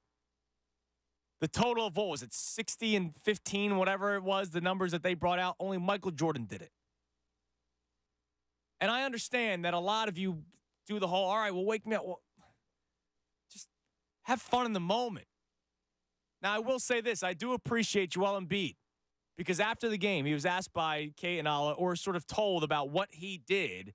And take a listen to his answer, because he said it's not just about the 70-point performance. It's nice. Obviously, you got, some of the best basketball players to, ever play basketball. So, to be in that class, it's great. But like I said, it doesn't really mean anything until, you win the whole thing. I think, the whole conversation changes about, what people see about you. So that's what I'm working towards. And, whether that happens or not, I'm going to try until I can't anymore. I mean, that's such a tremendous answer. I'm not joking. If I drop 70 points in a rec league game, I'm going, yeah, look at me. Big 7-0. He's talking about the bigger picture. And I hope that those of you who, ripped Embiid, wait, God, do it come playoff time. If you hear him say that, don't you respect that? Don't you gain a little bit more respect for Joel Embiid if he has that to say? Now, I know a guy who's not the biggest Embiid fan and not the biggest fan of the Sixers team. Last time I had him on, we went head-to-head. I would love to hear what he has to say tonight after a 70-point performance. My man, the betting guru, NJ Betting Guru. What's up, dude? Yo, bro, what's going on? I hope you cash the over at least. So, first that hit in the second quarter, by the way. Yeah, a great night, obviously. I don't not like Embiid. Let's start there. I don't like the Sixers management for what the product they put on the floor this year, and I think we're letting them off the hook. But to answer your first point, Embiid making that post game, I would have respected him so much more if he would have turned around and said, I scored 70, but the rookie also had his best game of the season in 28 minutes against me and scored 33. I got work to do on the defensive end. Then I would have respected it. But the fact that he was supposed to win by 30, and they didn't. You there? You there? Yeah, you're cutting in and out. Look, come on, man. You're going to come on here and talk about his defense, and you're going to talk about the team giving up 123 points to the Spurs the night that Embiid dropped 70 points. Really? It's just the same thing we've seen year after year, and it's just bothering me as Philly sports fans' IQ that we're falling for it again. Now, don't get me wrong. Embiid looks great offensively. He looks like the best player I've ever seen offensively right now. But I've seen it so many times, I'm not that dumb of a person to fall for it, especially when I know that Patty Bev and Nick Batum are going to be eating up a lot of the minutes. I know you say they're going to make adjustments. They're going to make a move, right? They're going to make a move. I think we should all just kind of wait for that. Like, I'm not losing my energy on rotations just yet. But what has Daryl Morey done so far that we've seen that he's capable of making a move like that? Everything he's done has failed miserably. Well, there's a reason why he does have a good reputation in the NBA. I mean, he hasn't failed miserably. I'm with you. Look, I've done the show about whether or not he's this, genius before, and I think he falls short of that, but I do still think he does a tremendous job. I mean, the last time you and I spoke was the day that they gave him the extension, and I thought that was the right move. I mean, honestly, I made this tweet earlier as well. I think that Nick Nurse with a previous Sixers roster could have gotten the job done. But I just don't think the product that they put on the floor and decided to start the season with, I don't know if there's a move that can be made with this current roster situation to get it better at the trade deadline. I don't know if there is that. I think there will be, man. I appreciate the call. I really do. And it's a shame that some of us can't watch 70 points and just recognize 70 points, and we have to talk about how the Spurs scored 123. Now, I know the line was 14.5 last night. Maybe that's why he was upset, because they didn't cover. Again, it's the NJ betting guru, right? Maybe that's or maybe he took the Spurs plus 14 points, and then he would be happy today. I just wish some days we can just actually take joy in a performance like last night. I'm not even asking you to take joy in the 40 and 10s. I'm asking you to take joy in 70 and 18. By the way, since December 1st, he's averaging 40 and 10. Yeah, come on. It's okay. He doubled up Wemby's point total and then some. But let's call in and get upset with the fact that Wemby had 33. All Wemby's 33 was not against Embiid. I mean, I wonder if I can. What's the stat muse? No, we don't even. No, let's not even dignify the how many points came against Embiid. The dude put up 70 points in a victory. We don't need to do today the defense. What happened when Wemby was at. What are you watching? Is my question. Yeah. What are you watching with that? And again, we get another. It basically was the 4 games back of the Celtics again. When you're talking about where's this team going to go? Come on. I think we should be upset with the management and also moving the goalposts on his post game responses. He talked about winning, but he didn't talk about the fact that somebody else scored 33 in the game. He didn't give props to Wemby.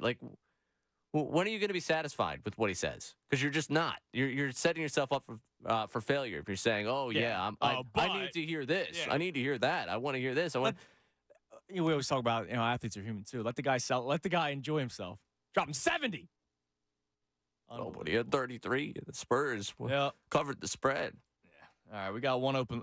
We got one segment left. 2 open lines. You can climb in at 610-632-0975. By the way, real quick, I just want to do this. I apologize to my friends at the Best Show Ever. I do. We had a caller earlier today that made a poor comment. I should have jumped on it quicker. And I apologize to Tyrone and Jen and Ricky. I do not agree with what that caller said. Shame on me for not jumping on that earlier. So I'm just saying it as a man, as a human being. I apologize. That's on me. I hope all can be forgiven. Best Show Ever comes your way at 2 o'clock right here, 97.5 The Fanatic. Fanatic Sports Update. A franchise record falls. I'm Ray Dunn. This update is brought to you by Discover. Discover wants everyone to feel special with live 24/7 customer service. Learn more at discover.com/credit card. Limitations apply. Joel Embiid scored 70 points last night, breaking the Sixers single-game record at 133-123 win over the Spurs. Embiid broke Wilt Chamberlain's Sixers record of 68 points in a game with a big bucket in the fourth quarter as the Sixers rode his return to the lineup to victory last night. Embiid became the 9th player in NBA history to score 70 points in a game and just the second to score 65 points, pull down 15-plus rebounds, and dish out 5 assists. The big man is now averaging 40 points per game since December 1st. The Eagles' coaching decisions continue to pour in. The Philadelphia Inquirer's Jeff McLane, who joined the show earlier today. You catch that conversation one more time at 97.5thefanatic.com. Confirmed Derek Gunn's report that Brian Johnson will not return as the Philadelphia Eagles offensive coordinator. On the defensive side of the football, both defensive coordinator Sean Desai and senior defensive analyst Matt Patricia will not return. ESPN's Jeremy Fowler reported that former Commanders head coach Ron Rivera will interview for the Eagles defensive coordinator job. We'll get some answers on this organization's direction moving forward tomorrow when Nick Sirianni and Howie Roseman meet with the media. Keep it locked here for all the latest news and information. I'm Ray Dunn, the home for the Sixers and Flyers, 97.5 The Fanatic. When breaking sports news happens in Philly, we have you covered. Live updates, press conferences, insight, perspective, and your reaction. This is 97.5 The Fanatic and 97.5thefanatic.com. In order for small businesses to thrive, they need to be smart, efficient, savvy, staying ahead of the market at every turn, finding ways to do more with less, and taking advantage of every opportunity that comes their way. That's why Comcast Business is introducing the Small Business Bonus. For a limited time, you can get up to a $1,000 prepaid card with a qualifying gig bundle when you switch to Comcast Business, the company with the largest, fastest, reliable network. Yep, you heard that right. 1,000 back. Something extra for your company. From the company that powers more businesses than anyone else. So if you're a small business owner, don't wait. Call or go online to learn about the $1,000 bonus today. Comcast Business, powering possibilities. Ends 2/21/24. New customers with Gigabit Extra Internet, Security Edge, One Voice Mobility Line, and Connection Pro with 3-year agreement. Other restrictions apply. Call or go online for details.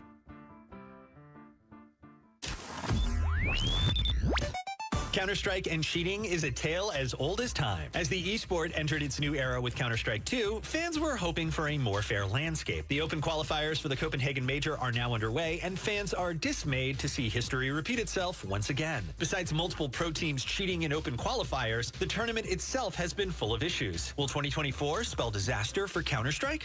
The latest esports and gaming news. Find it online at checkpointxp.com. I'm Justin Jefferson with the Minnesota Vikings. Hi, I'm Jamar Chase with the Cincinnati Bengals. Nobody can stop it. Why do I choose a Sleep Number smart bed? Because I only go all out. Because I can't be stopped. Because my Sleep Number smart bed helps me sleep at the right temperature all night. So we can take our game to the next level. That's why 80% of NFL players choose the Sleep Number smart bed. Sleep next level, perform next level. And now, save 40%.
In.com.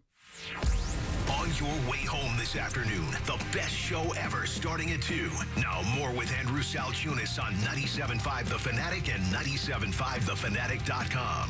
1 o'clock hour brought to us by Ferguson HVAC, Lyon Conklin. Attention HVAC contractors for equipment, parts, and supplies for heating and cooling job is at one of Ferguson's counter locations in Ben Salem, King of Prussia, Pennsauken, or Westchester. Our man, the betting guru, checks in on Twitter after the call.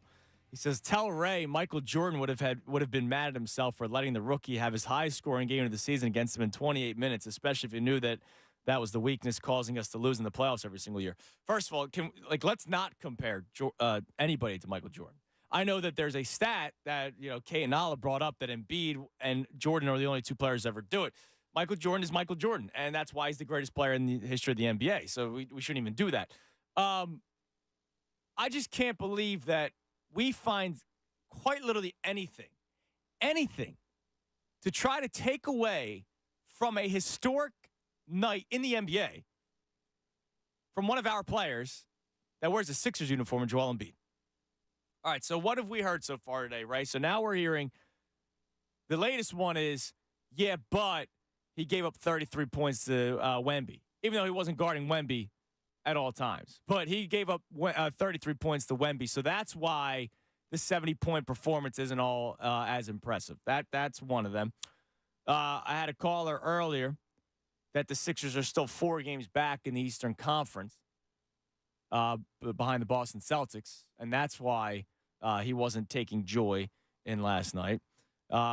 Wake me up out of the second round was one of them. Let me know when he does it in the playoffs was one of them. Have I missed any? I think those are the 4, the 4 main ones. That's the core 4, yeah. Yeah, the core. Well, I mean, the latest one is he gave up 33 points to Wemby, which is, I can't believe that's where you go. Sometimes I understand people are always looking for the second level, right?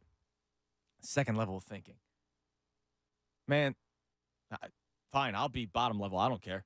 I watched a 70-point performance, a historic night where I was lucky enough to be in attendance. And it's not because I was in attendance that I'm talking about it so much. No. If you were a Sixers fan, you got to watch Joel Embiid do something that only 8 other players in the history of the NBA have ever done, man. 8. He's number 9. And we're trying to take away with it because of defense now. What are we doing here? Anyways, we'll get back to the phones in a second because a lot of people will want to still talk about Joel Embiid. Hopefully good. And if, unfortunately you're looking at nothing but the bad, then I feel sorry for you. Tomorrow's a big day. So tomorrow is the press conference with Nick Sirianni and Howie Roseman. I don't know what time yet. So we don't know if it's going to be on during the best show ever or if it's going to be on, during this time slot on the midday show. Either way, I can't wait for it. I'm looking forward to listening to it or watching it, depending on where I'm at. Ray, I didn't ask you the question. I apologize. I mean, we've got taken over by the Sixers thing so much. So what I need to hear tomorrow, and unfortunately I don't expect to hear it, but what I need to hear tomorrow is Howie Roseman to take some accountability. Howie Roseman to take some of the blame for what happened during this season. Because the defense, it's his personnel. Look, I still don't believe Nick Sirianni was the one that demoted Sean Desai. I have a belief that it was Howie Roseman, and I'm looking forward to a reporter to press him on that to try to get an answer. All I want out of it is Howie Roseman to take some accountability and not to give the political answer of we all need to do a better job, right? Nick Sirianni, as much as he freaking bothers me, always does the it starts with me, whether he's actually saying it or not. Is he really meaning it when he says it starts with me? At some point you tune it out because you hear it so many times. I need Howie Roseman to say, yeah, that was on me. Not the whole collapse. I'm not blaming the whole thing on Howie. But I want him to take accountability for some of the things on him and not just to cast the blame and say that we're going to fix it next year. So, Ray, what is something that you need to hear during the press conference tomorrow? Because it's a big one. Yeah, I would love some answers on everything that happened, but I doubt that I'm going to get the answers that would be satisfactory to my ears. So I'm looking ahead. I'm looking in the future, and I need to hear exactly what the plan is for what they're going to do with this revamped coaching staff. What are they looking for? What is something they're looking to do? And, what philosophies are they going to continue to buy into and what are going to change? So I'm looking more for future plans because I really don't believe I'm going to get a ton of great answers on what went wrong and who's to blame, because I think we've already seen by the reports that have come out where the fingers are going to be pointed from behind the scenes. Absolutely. And I think going forward, it's okay, so what are you looking for? What will make this better? What do you believe in going forward for this organization to get back to where we thought they were going to be and where everyone wanted them to be when they were 10-1? Yeah, I'm curious to see if somebody asks. That's why I kind of asked Jeff the question for a reason about how we make adjustments with roster construction, because we know all about linebacker play and how it's just basically non-existent in the city and hasn't been for a long time unless you hit on some young players. Now, I do believe they will draft a line, but they have to. Like, you can't ignore linebacker all that much. Now, do they allocate any other assets, like cap space, toward a linebacker? And I wonder if he's asked about that. Now, he's not going to give too much information. That's the hardest thing. It's like he's not going to say, yeah, we're going to go out there and sign the top linebacker on the market. Like, he's not going to say that kind of stuff. But I wonder, and this kind of goes back to the accountability thing, if Howie Roseman maybe admits that times are changing in the NFL a little bit and I have to adapt. And we can't just try to keep doing what we've been doing, even though they've been successful, right? People keep on pointing out 3 straight years making the playoffs, 2 straight years with at least 10 wins in the Super Bowl last year. They've been successful. But I wonder if he realizes that they need to adjust a little bit. Because as we pointed out, the 49ers and Ravens, great linebacker play, right? They're in their respective conference championship games. You brought up the Lions. The Lions have great linebacker play, too. Now, a lot of it's young, but they allocated assets with draft picks by getting them. And now, look, those are the 3 of the 4 teams that are still in it. The Eagles are not, and the Eagles collapsed, and it was easy to pick apart the Eagles' defense. Yeah, I mean, and the back end there's going to be a lot of answering for what happened there. When you talk linebackers, then certainly at safety, what are you looking for? And are you going to go younger on that defensive end, especially we're talking about the 2 corners, talking about, Byard being out there. So there's a lot to answer in philosophy and a lot to answer in, like you said, with personnel. I really, really have a hard time believing he's going to, take the whole, my bad on some of this personnel stuff. I think it's going to be more, we got to look at what we did. We got to look at, the results we got and move forward from there. I don't think it doesn't seem to me that we're going to get the striking sense of accountability tomorrow. I think you might be disappointed by I know, what you want to hear. And that's why I said it's what I want to hear, but I don't necessarily expect it. And that will suck, but we'll see. It's a big one tomorrow. Can't wait to hear it. Nick Sirianni's back as the head coach, and as the days go on, you just hear more and more about issues inside NovaCare. Jeremy Fowler earlier this morning on with the John Kincaid show talking about how there's people inside NovaCare that are unhappy with Brian Johnson being the guy that got fired. There are people that are unhappy and they might not even want to be there anymore. A lot of maybe some some position coaches might quit. I don't know. It all goes back to Nick Sirianni, man. And then McLane. Do you have that clip at the McLane about Nick Sirianni? If you do, that'd be great. So I had Jeff McLane on earlier today, and it was kind of a long-worded question about Jalen Hurts and, where he stands in the locker room, because there was the Joe Santoliquito story that dropped yesterday about how players inside the locker room don't really like sometimes how he's acting when times are tough, right? How they needed him to take more accountability and how he would brush off his teammates when they had some functions and all that kind of stuff. And then there was also the reports that that Nick Sirianni and Jalen Hurts weren't seeing eye to eye. Jeff McLane confirmed Tim McManus' story that he also was hearing that there was a disconnect between Jalen Hurts and Nick Sirianni. Well, if all these things are happening, I would really hope that Jeffrey Lurie sat down with Jalen Hurts at some point.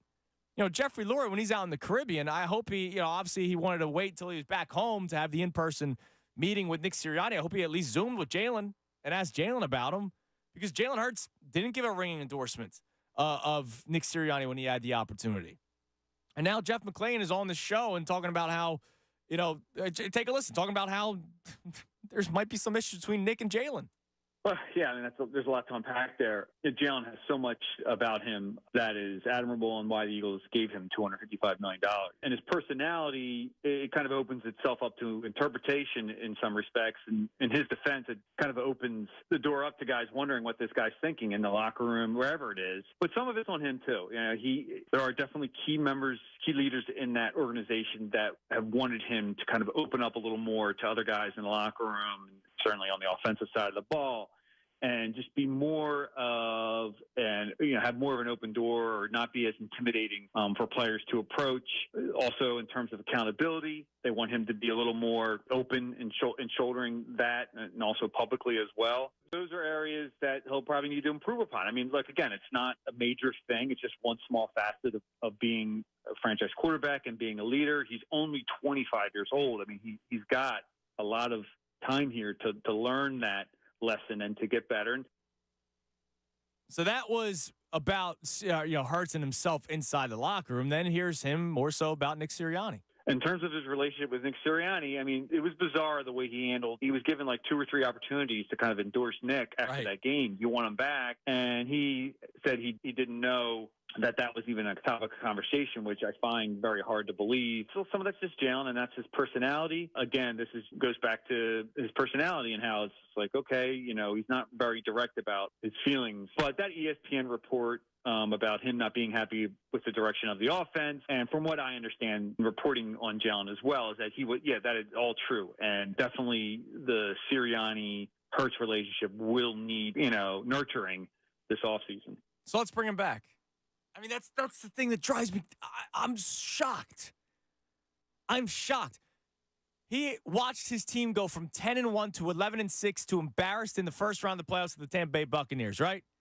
Without a single answer, without a single tweak to the offense. The only tweak to the defense was demoting Sean Desai and promoting Matt Patricia, and the defense got worse, right? Bubble screens. Just nonsense. The same crap on offense over and over and over again, not going over the middle of the field, even though the numbers back it up. The number that I gave you last Friday, before the Lions took on the Buccaneers, Mina Kimes put out the stat that the Buccaneers are dead last in the NFL on plays with pre-snap motion that leads to pass plays. Dead last. Eagles don't do that. Nick Sirianni, we don't motion just to motion. Back at Mount Union. Like, come on, man. And now you got a toxic relationship with the franchise quarterback that you paid $255 million, and you're bringing him back? Oh, my God. All right. Sixers make me happy, at least last night. Let's go to Dan in Bucks County. Dan, you're on the Fanatic. Yes, hello. This is Dan here. Hi, Dan. And hi. I just wanted to say what an amazing Joel Embiid 70-point historic night for him. Woo!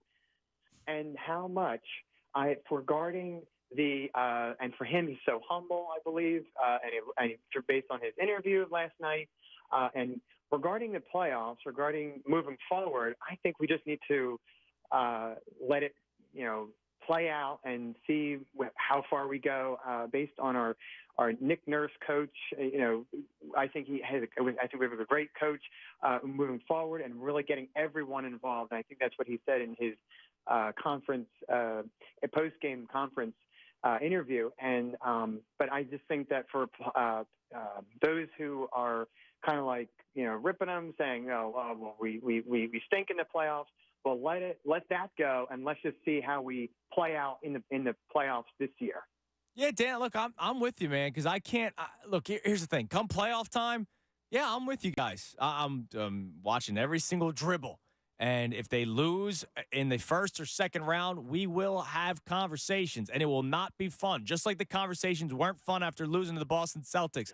But I'm talking about a Monday night in January where a guy drops 70 points, by far one of the best players in the history of the NBA. And for the people that don't like him for whatever reason, believe it or not, the guy might be in the Hall of Fame one day. So why don't you just enjoy it while he's here?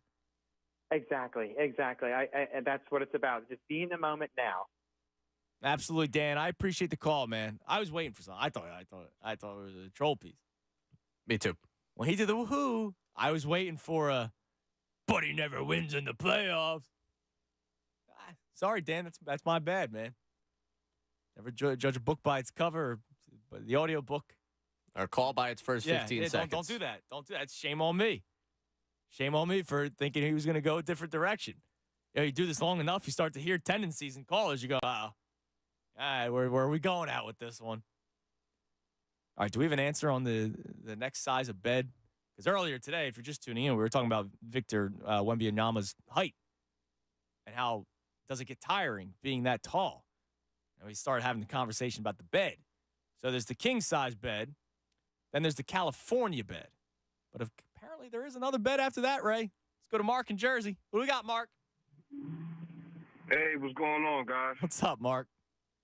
I gotta say, Joel did he did his thing. Yes, he did. did His thing. Yes, he did. And you did a good job catching yourself. Yeah. And thank you. But yeah, besides that, I don't care about anything else other than the fact that he scored 70 points. 70 points, man. 70 points. Like, we watched history last night, and I don't think people sometimes grasp that.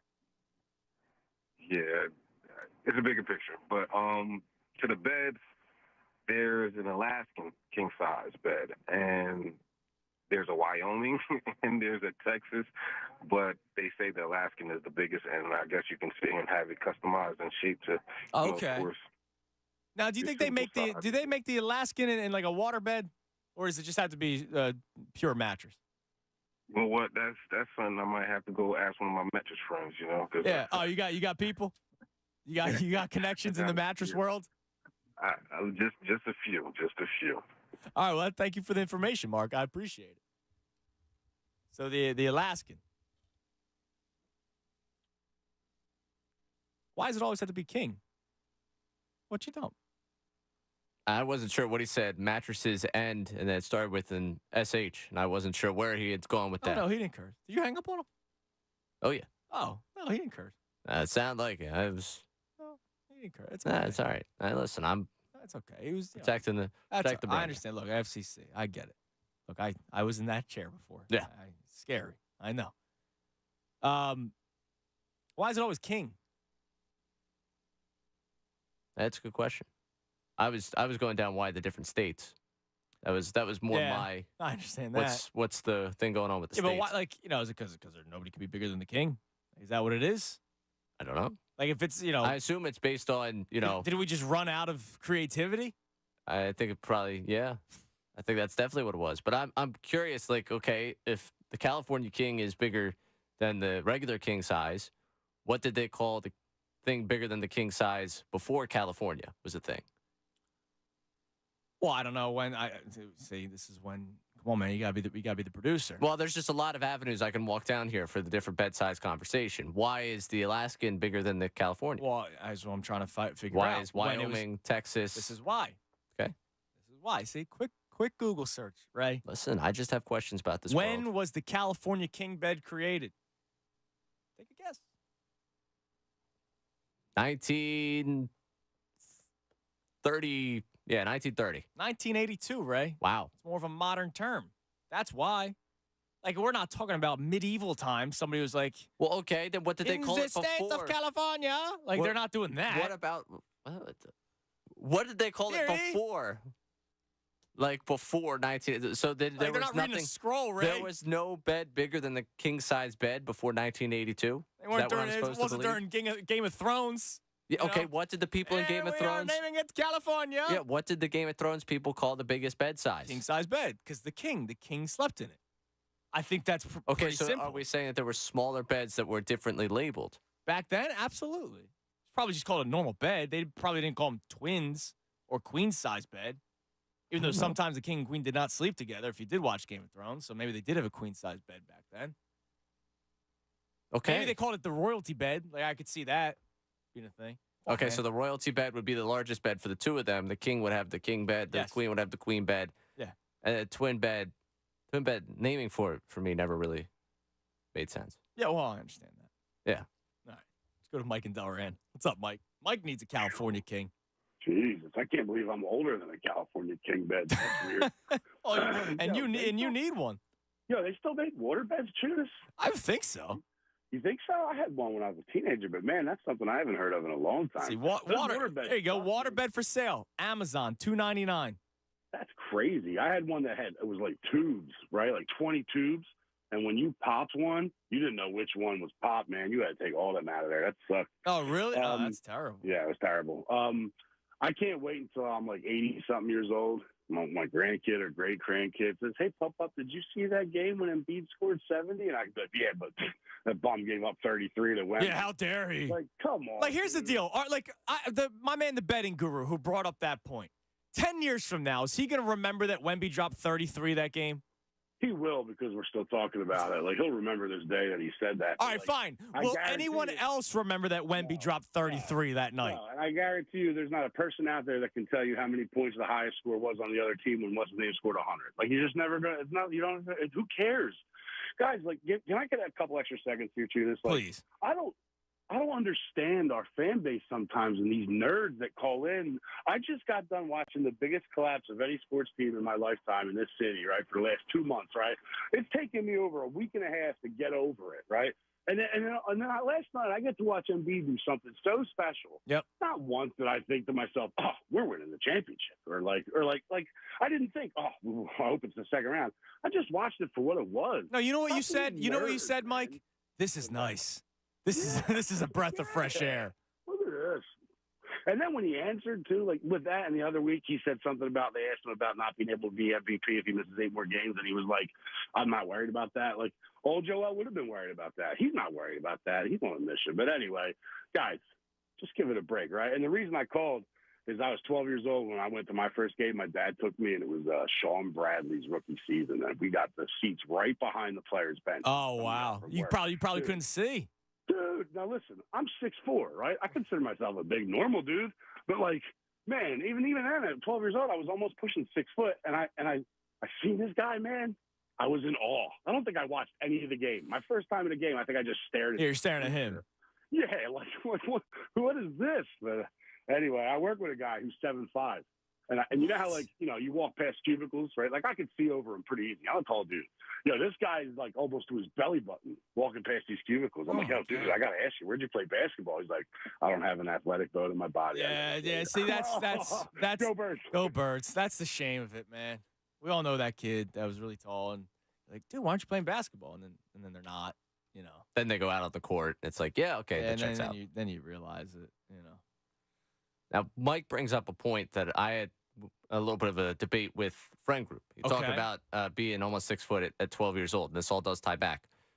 We were trying to figure out what age group you think you personally could score 70 points in 37 minutes.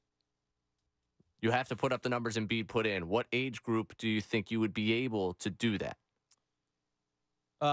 Whatever year. You know how, like, you see videos of the guy crossing up, like, the 3-year-old, and they fall down. Yeah. It's, like, funny and all that. Whenever they stop falling down.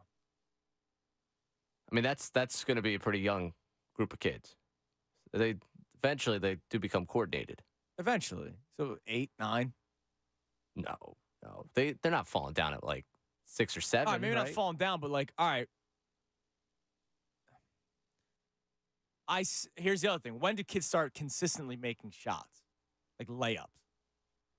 So you're saying you could kind of... Because I have to also play defense, don't forget. Yeah. Like, I have to be able to them not score and then me on a break. Because I'm going to be faster. Correct. But then you start working your way, because you ultimately you want to, you're starting from the youngest, working your way up to old. Most of this starts with you wanting to feel like you're an athlete and trying to figure out what the oldest age is you could. Right now, it seems like you're convinced, yeah, I could beat like a couple, 7-year-olds. I could beat 1-on-5 10-year-olds. I could score 70 points. No, you get a team with you. I get a whole team? Yeah, you get four 10-year-olds with you. I don't want a team. They might just get my way. Well, that's not. Embiid didn't just go 1-on-5. This is a team game. Pretty much. This is a team. No, trust me. We were listening when House got booed. We were very much aware of what was happening when that. Well, and like, when do kids start getting tall? Like, well, that's the thing, and that's where the issue pops up. I can easily just get on the block and do this. Put my, get, well, that's down low. Part of working the way back from the oldest to the youngest. We're talking about this discussion. Okay, yeah, we think he can do it with a group of like 10, Probably 11 around year olds. 10 or 11, yeah. Well, it's like Mike mentions he was almost 6 foot at age 12. That's the only thing you got to worry about because then you actually have to start exerting effort. Yeah, but and do you think you can stand for 37 minutes running up and down with kids who aren't going to get tired? Because kids that are 6 feet tall at the age of 11 aren't like strong yet. No, we're not. Again, not that I'm sitting walking around here calling myself Schwarzenegger, but like dad strength, yo. Yeah, I got you. I'm just telling. It's more about how impressive the feat of Embiid is than it is a question of your ability. But yeah, I agree. It's somewhere around the middle school age where you probably could feel comfortable in doing that. Look, it's a great barroom conversation. It is. It made for a great conversation. And the friend we were talking about is definitely the least athletic of our group, so that made it more fun for all of us. Now, getting back to last night, right? It was last night. You're right. So Mike Delran brought up people are going to forget like the second leading scorer, right? So Embiid at 70. You were at the game last night. Who was the second leading scorer in that game? Maxey had 18. Okay, that is correct. Who was third? Was it Tobias? It was Tobias with 14. 14. I was going to say 15. I know how much Batum had because he had a great tweet. That tweet was awesome. Great tweet after the game. Yeah, he said 75 points total here. Yeah, it was him and Joel Embiid, and Joe had 70, and Batum had 5. And I'm pretty sure it was an early 5 too. Like I think he might have had that go in first quarter. It was. By the way, I shouldn't even say it out loud because I don't want the books listening. His over/under and assists is just 2.5. Yes, Nicholas Batum. Now, last game against the Hornets, he only had 1 assist. 3 games ago, he only had 2 against the Nuggets, but he's consistently hitting the over. So just something to put down your, FanDuel Sportsbook app is the Batum over and assists, until they start bumping that up a little bit. Just gonna be sitting there rooting for entry passes. That hit in like 5 seconds, by the way, the other day. Yeah, last night. It was, within the first quarter, I think he had 3. Now, hold on a second. Why are we doing this? I shouldn't even give it credence. There's a story from Mike Florio, Pro Football Talk, NBCSports.com. If the Eagles and quarterback Jalen Hurts decide they both need a fresh start, his contract structure makes it very easy to trade him. Assuming there's a suitor willing to take on a deal that pays out $44.33 million on average over the next 3 years. Come on. Like, why are we talking about trading Jalen Hurts? And you can't even give me if there's a smoke. Like, there's no smoke here. There's no way, dude. Why are you looking at me with those eyes? There's no way. Oh, no, I'm not. I'm not looking to trade him. I'm just baffled. I know you're not. I'm baffled in the world that we live in, and I'm also baffled in the fact of I start to think down the line of thinking of this, and there would basically be, if there is work that needs to be done between Hurts and Sirianni's relationship, are you picking Sirianni over Hurts? Yeah, no. You're taking Jalen Hurts in this. Yeah. Which again, we don't need to. I'm glad this is last 5-minute conversation. I still can't believe Sirianni's coming back. Even if there is an issue between him and Jalen Hurts, to which Jeff McLane basically said that earlier in the show today that they need to work on some things in terms of the relationship between Nick and Jalen Hurts. And if there's a fractured relationship, I'm just telling you guys, this is a bad decision. It's Brandon Staley. I've said it multiple times now. We're now going to be going into a season next year, right? I get it. Come week 1, we're going to be all fired up. Everybody's going to do the chant, fight song. They're going to bounce back this year. The vibes are great, blah, blah, blah. The second they lose a game, and something goes down, and it's something that related to coaching, the seat is just going to be warm. It's warm to start the season. It's hot to start the season, in my opinion. I don't think this is a good idea. Tomorrow's press conference, can't wait to listen to it with both Howie Roseman and Nick Sirianni. I don't know what kind of answers they're going to give us. We kind of talked about it earlier in the show, Ray and I, that I don't know if I'm going to get the accountability that I want to hear from Howie Roseman. I already know that Nick Sirianni is going to say it starts with me and we're going to do a better job coaching. I guarantee you he says something like this wasn't on Sean. this wasn't on Brian, right? Like, I guarantee you he's going to take the blame for things and, whatever. Very admirable of you doing that. If you're talking about fractured relationships all across the locker room and a fractured relationship with the franchise quarterback, a quarterback who doesn't seem like he's very open, right? How is that just going to get fixed overnight or over an offseason? I'm worried about this, people. I'm worried about this. All right, the best show ever. They're coming your way at 2 o'clock. I know that they're going to continue the Joel Embiid conversation. Make sure you listen to that. Enjoy the show. And once we get information about when the press conference will be tomorrow, we will promote the hell out of it. You'll hear it during whatever show. Ray, you're off the next 2 days. Is that correct? Yeah, I'm going tomorrow, but I'll be back Sixers All Access, though, Thursday. Okay, you'll be back Sixers All Access. But you enjoy your travels. Be safe out there. Everybody have a great rest of your Tuesday. And we'll be back tomorrow right here on 97.5 The Fanatic. Fanatic Sports Update. Embiid's historic night. I'm Ray Dunn. This update is brought to you by Lowe's. Shop the closed event now at Lowe's with big savings on the appliances you need now. Lowe's knows home improvement. Shop the closed event now at Lowe's. Joel Embiid scored 70 points last night, breaking the Sixers' single-game record in a 133-123 win over the Spurs. Embiid broke Wilt Chamberlain's Sixers record of 68 points in a game with this bucket in the fourth quarter. Embiid with the ball after a steal. Joel drives it down the lane. Left-hand layup. It's up and good. 70 points for Embiid. 133 to 118. Court length drive. Left-hand layup. A 70-point game for the Sixers star Joel Embiid. Embiid became the 9th player in NBA history to score 70 points in a game in just the second, record 65 points, 15 rebounds, and 5 assists in a game. The big man is now averaging 40 points per game since December 1st. Eagles coaching decisions continue to pour in. The Philadelphia Inquirer's Jeff McLane confirmed Derek Gunn's report that Brian Johnson will not return as the Philadelphia Eagles offensive coordinator. On the defensive side of the football, both Sean Desai and Matt Patricia will not return. ESPN's Jeremy Fowler reported that former Commanders head coach Ron Rivera will be interviewing for the Eagles defensive coordinator job. We'll get some answers on this organization's direction moving forward tomorrow when Nick Sirianni and Howie Roseman meet with the media. Keep it locked here for all the latest news and information. I'm Ray Dunn, the home for the Sixers and Flyers, 97.5 The Fanatic. Eagles fans continue to look for answers for the direction of their team. The defensive coordinator is out. What's next? You need to keep listening as the storylines will continue to develop. What about head coach Nick Sirianni and quarterback Jalen Hurts? As the changes come, this is where you'll get the real and inside story. 97.5 The Fanatic and 97.5thefanatic.com. Ring in 2024 in a big way at Wawa. Get any 20 or 24-ounce cup of freshly brewed hot coffee for just $2.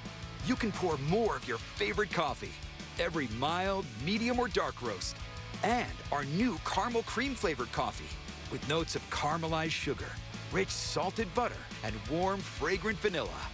Go big with a Wawa coffee for $2. Gotta have a Wawa. Limited time offer. Wawa's leveling up their rewards program. Now you can rack up points on the items you buy every day, even fuel. Boost your totals with a breakfast sizzly. Score points with your morning coffee.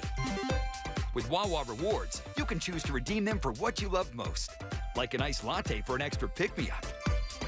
Unlock the power of choice with the new Wawa Rewards. Get the Wawa app today. Fuel rewards not available in New Jersey. See full details at wawarewards.com. You know, winter is here, and if you've had enough of the cold drafts blowing through your living room and you don't want to be under layers of blankets and huddling on your couch, it's time. It's time to talk to the pros at Window Nation. Replace the old window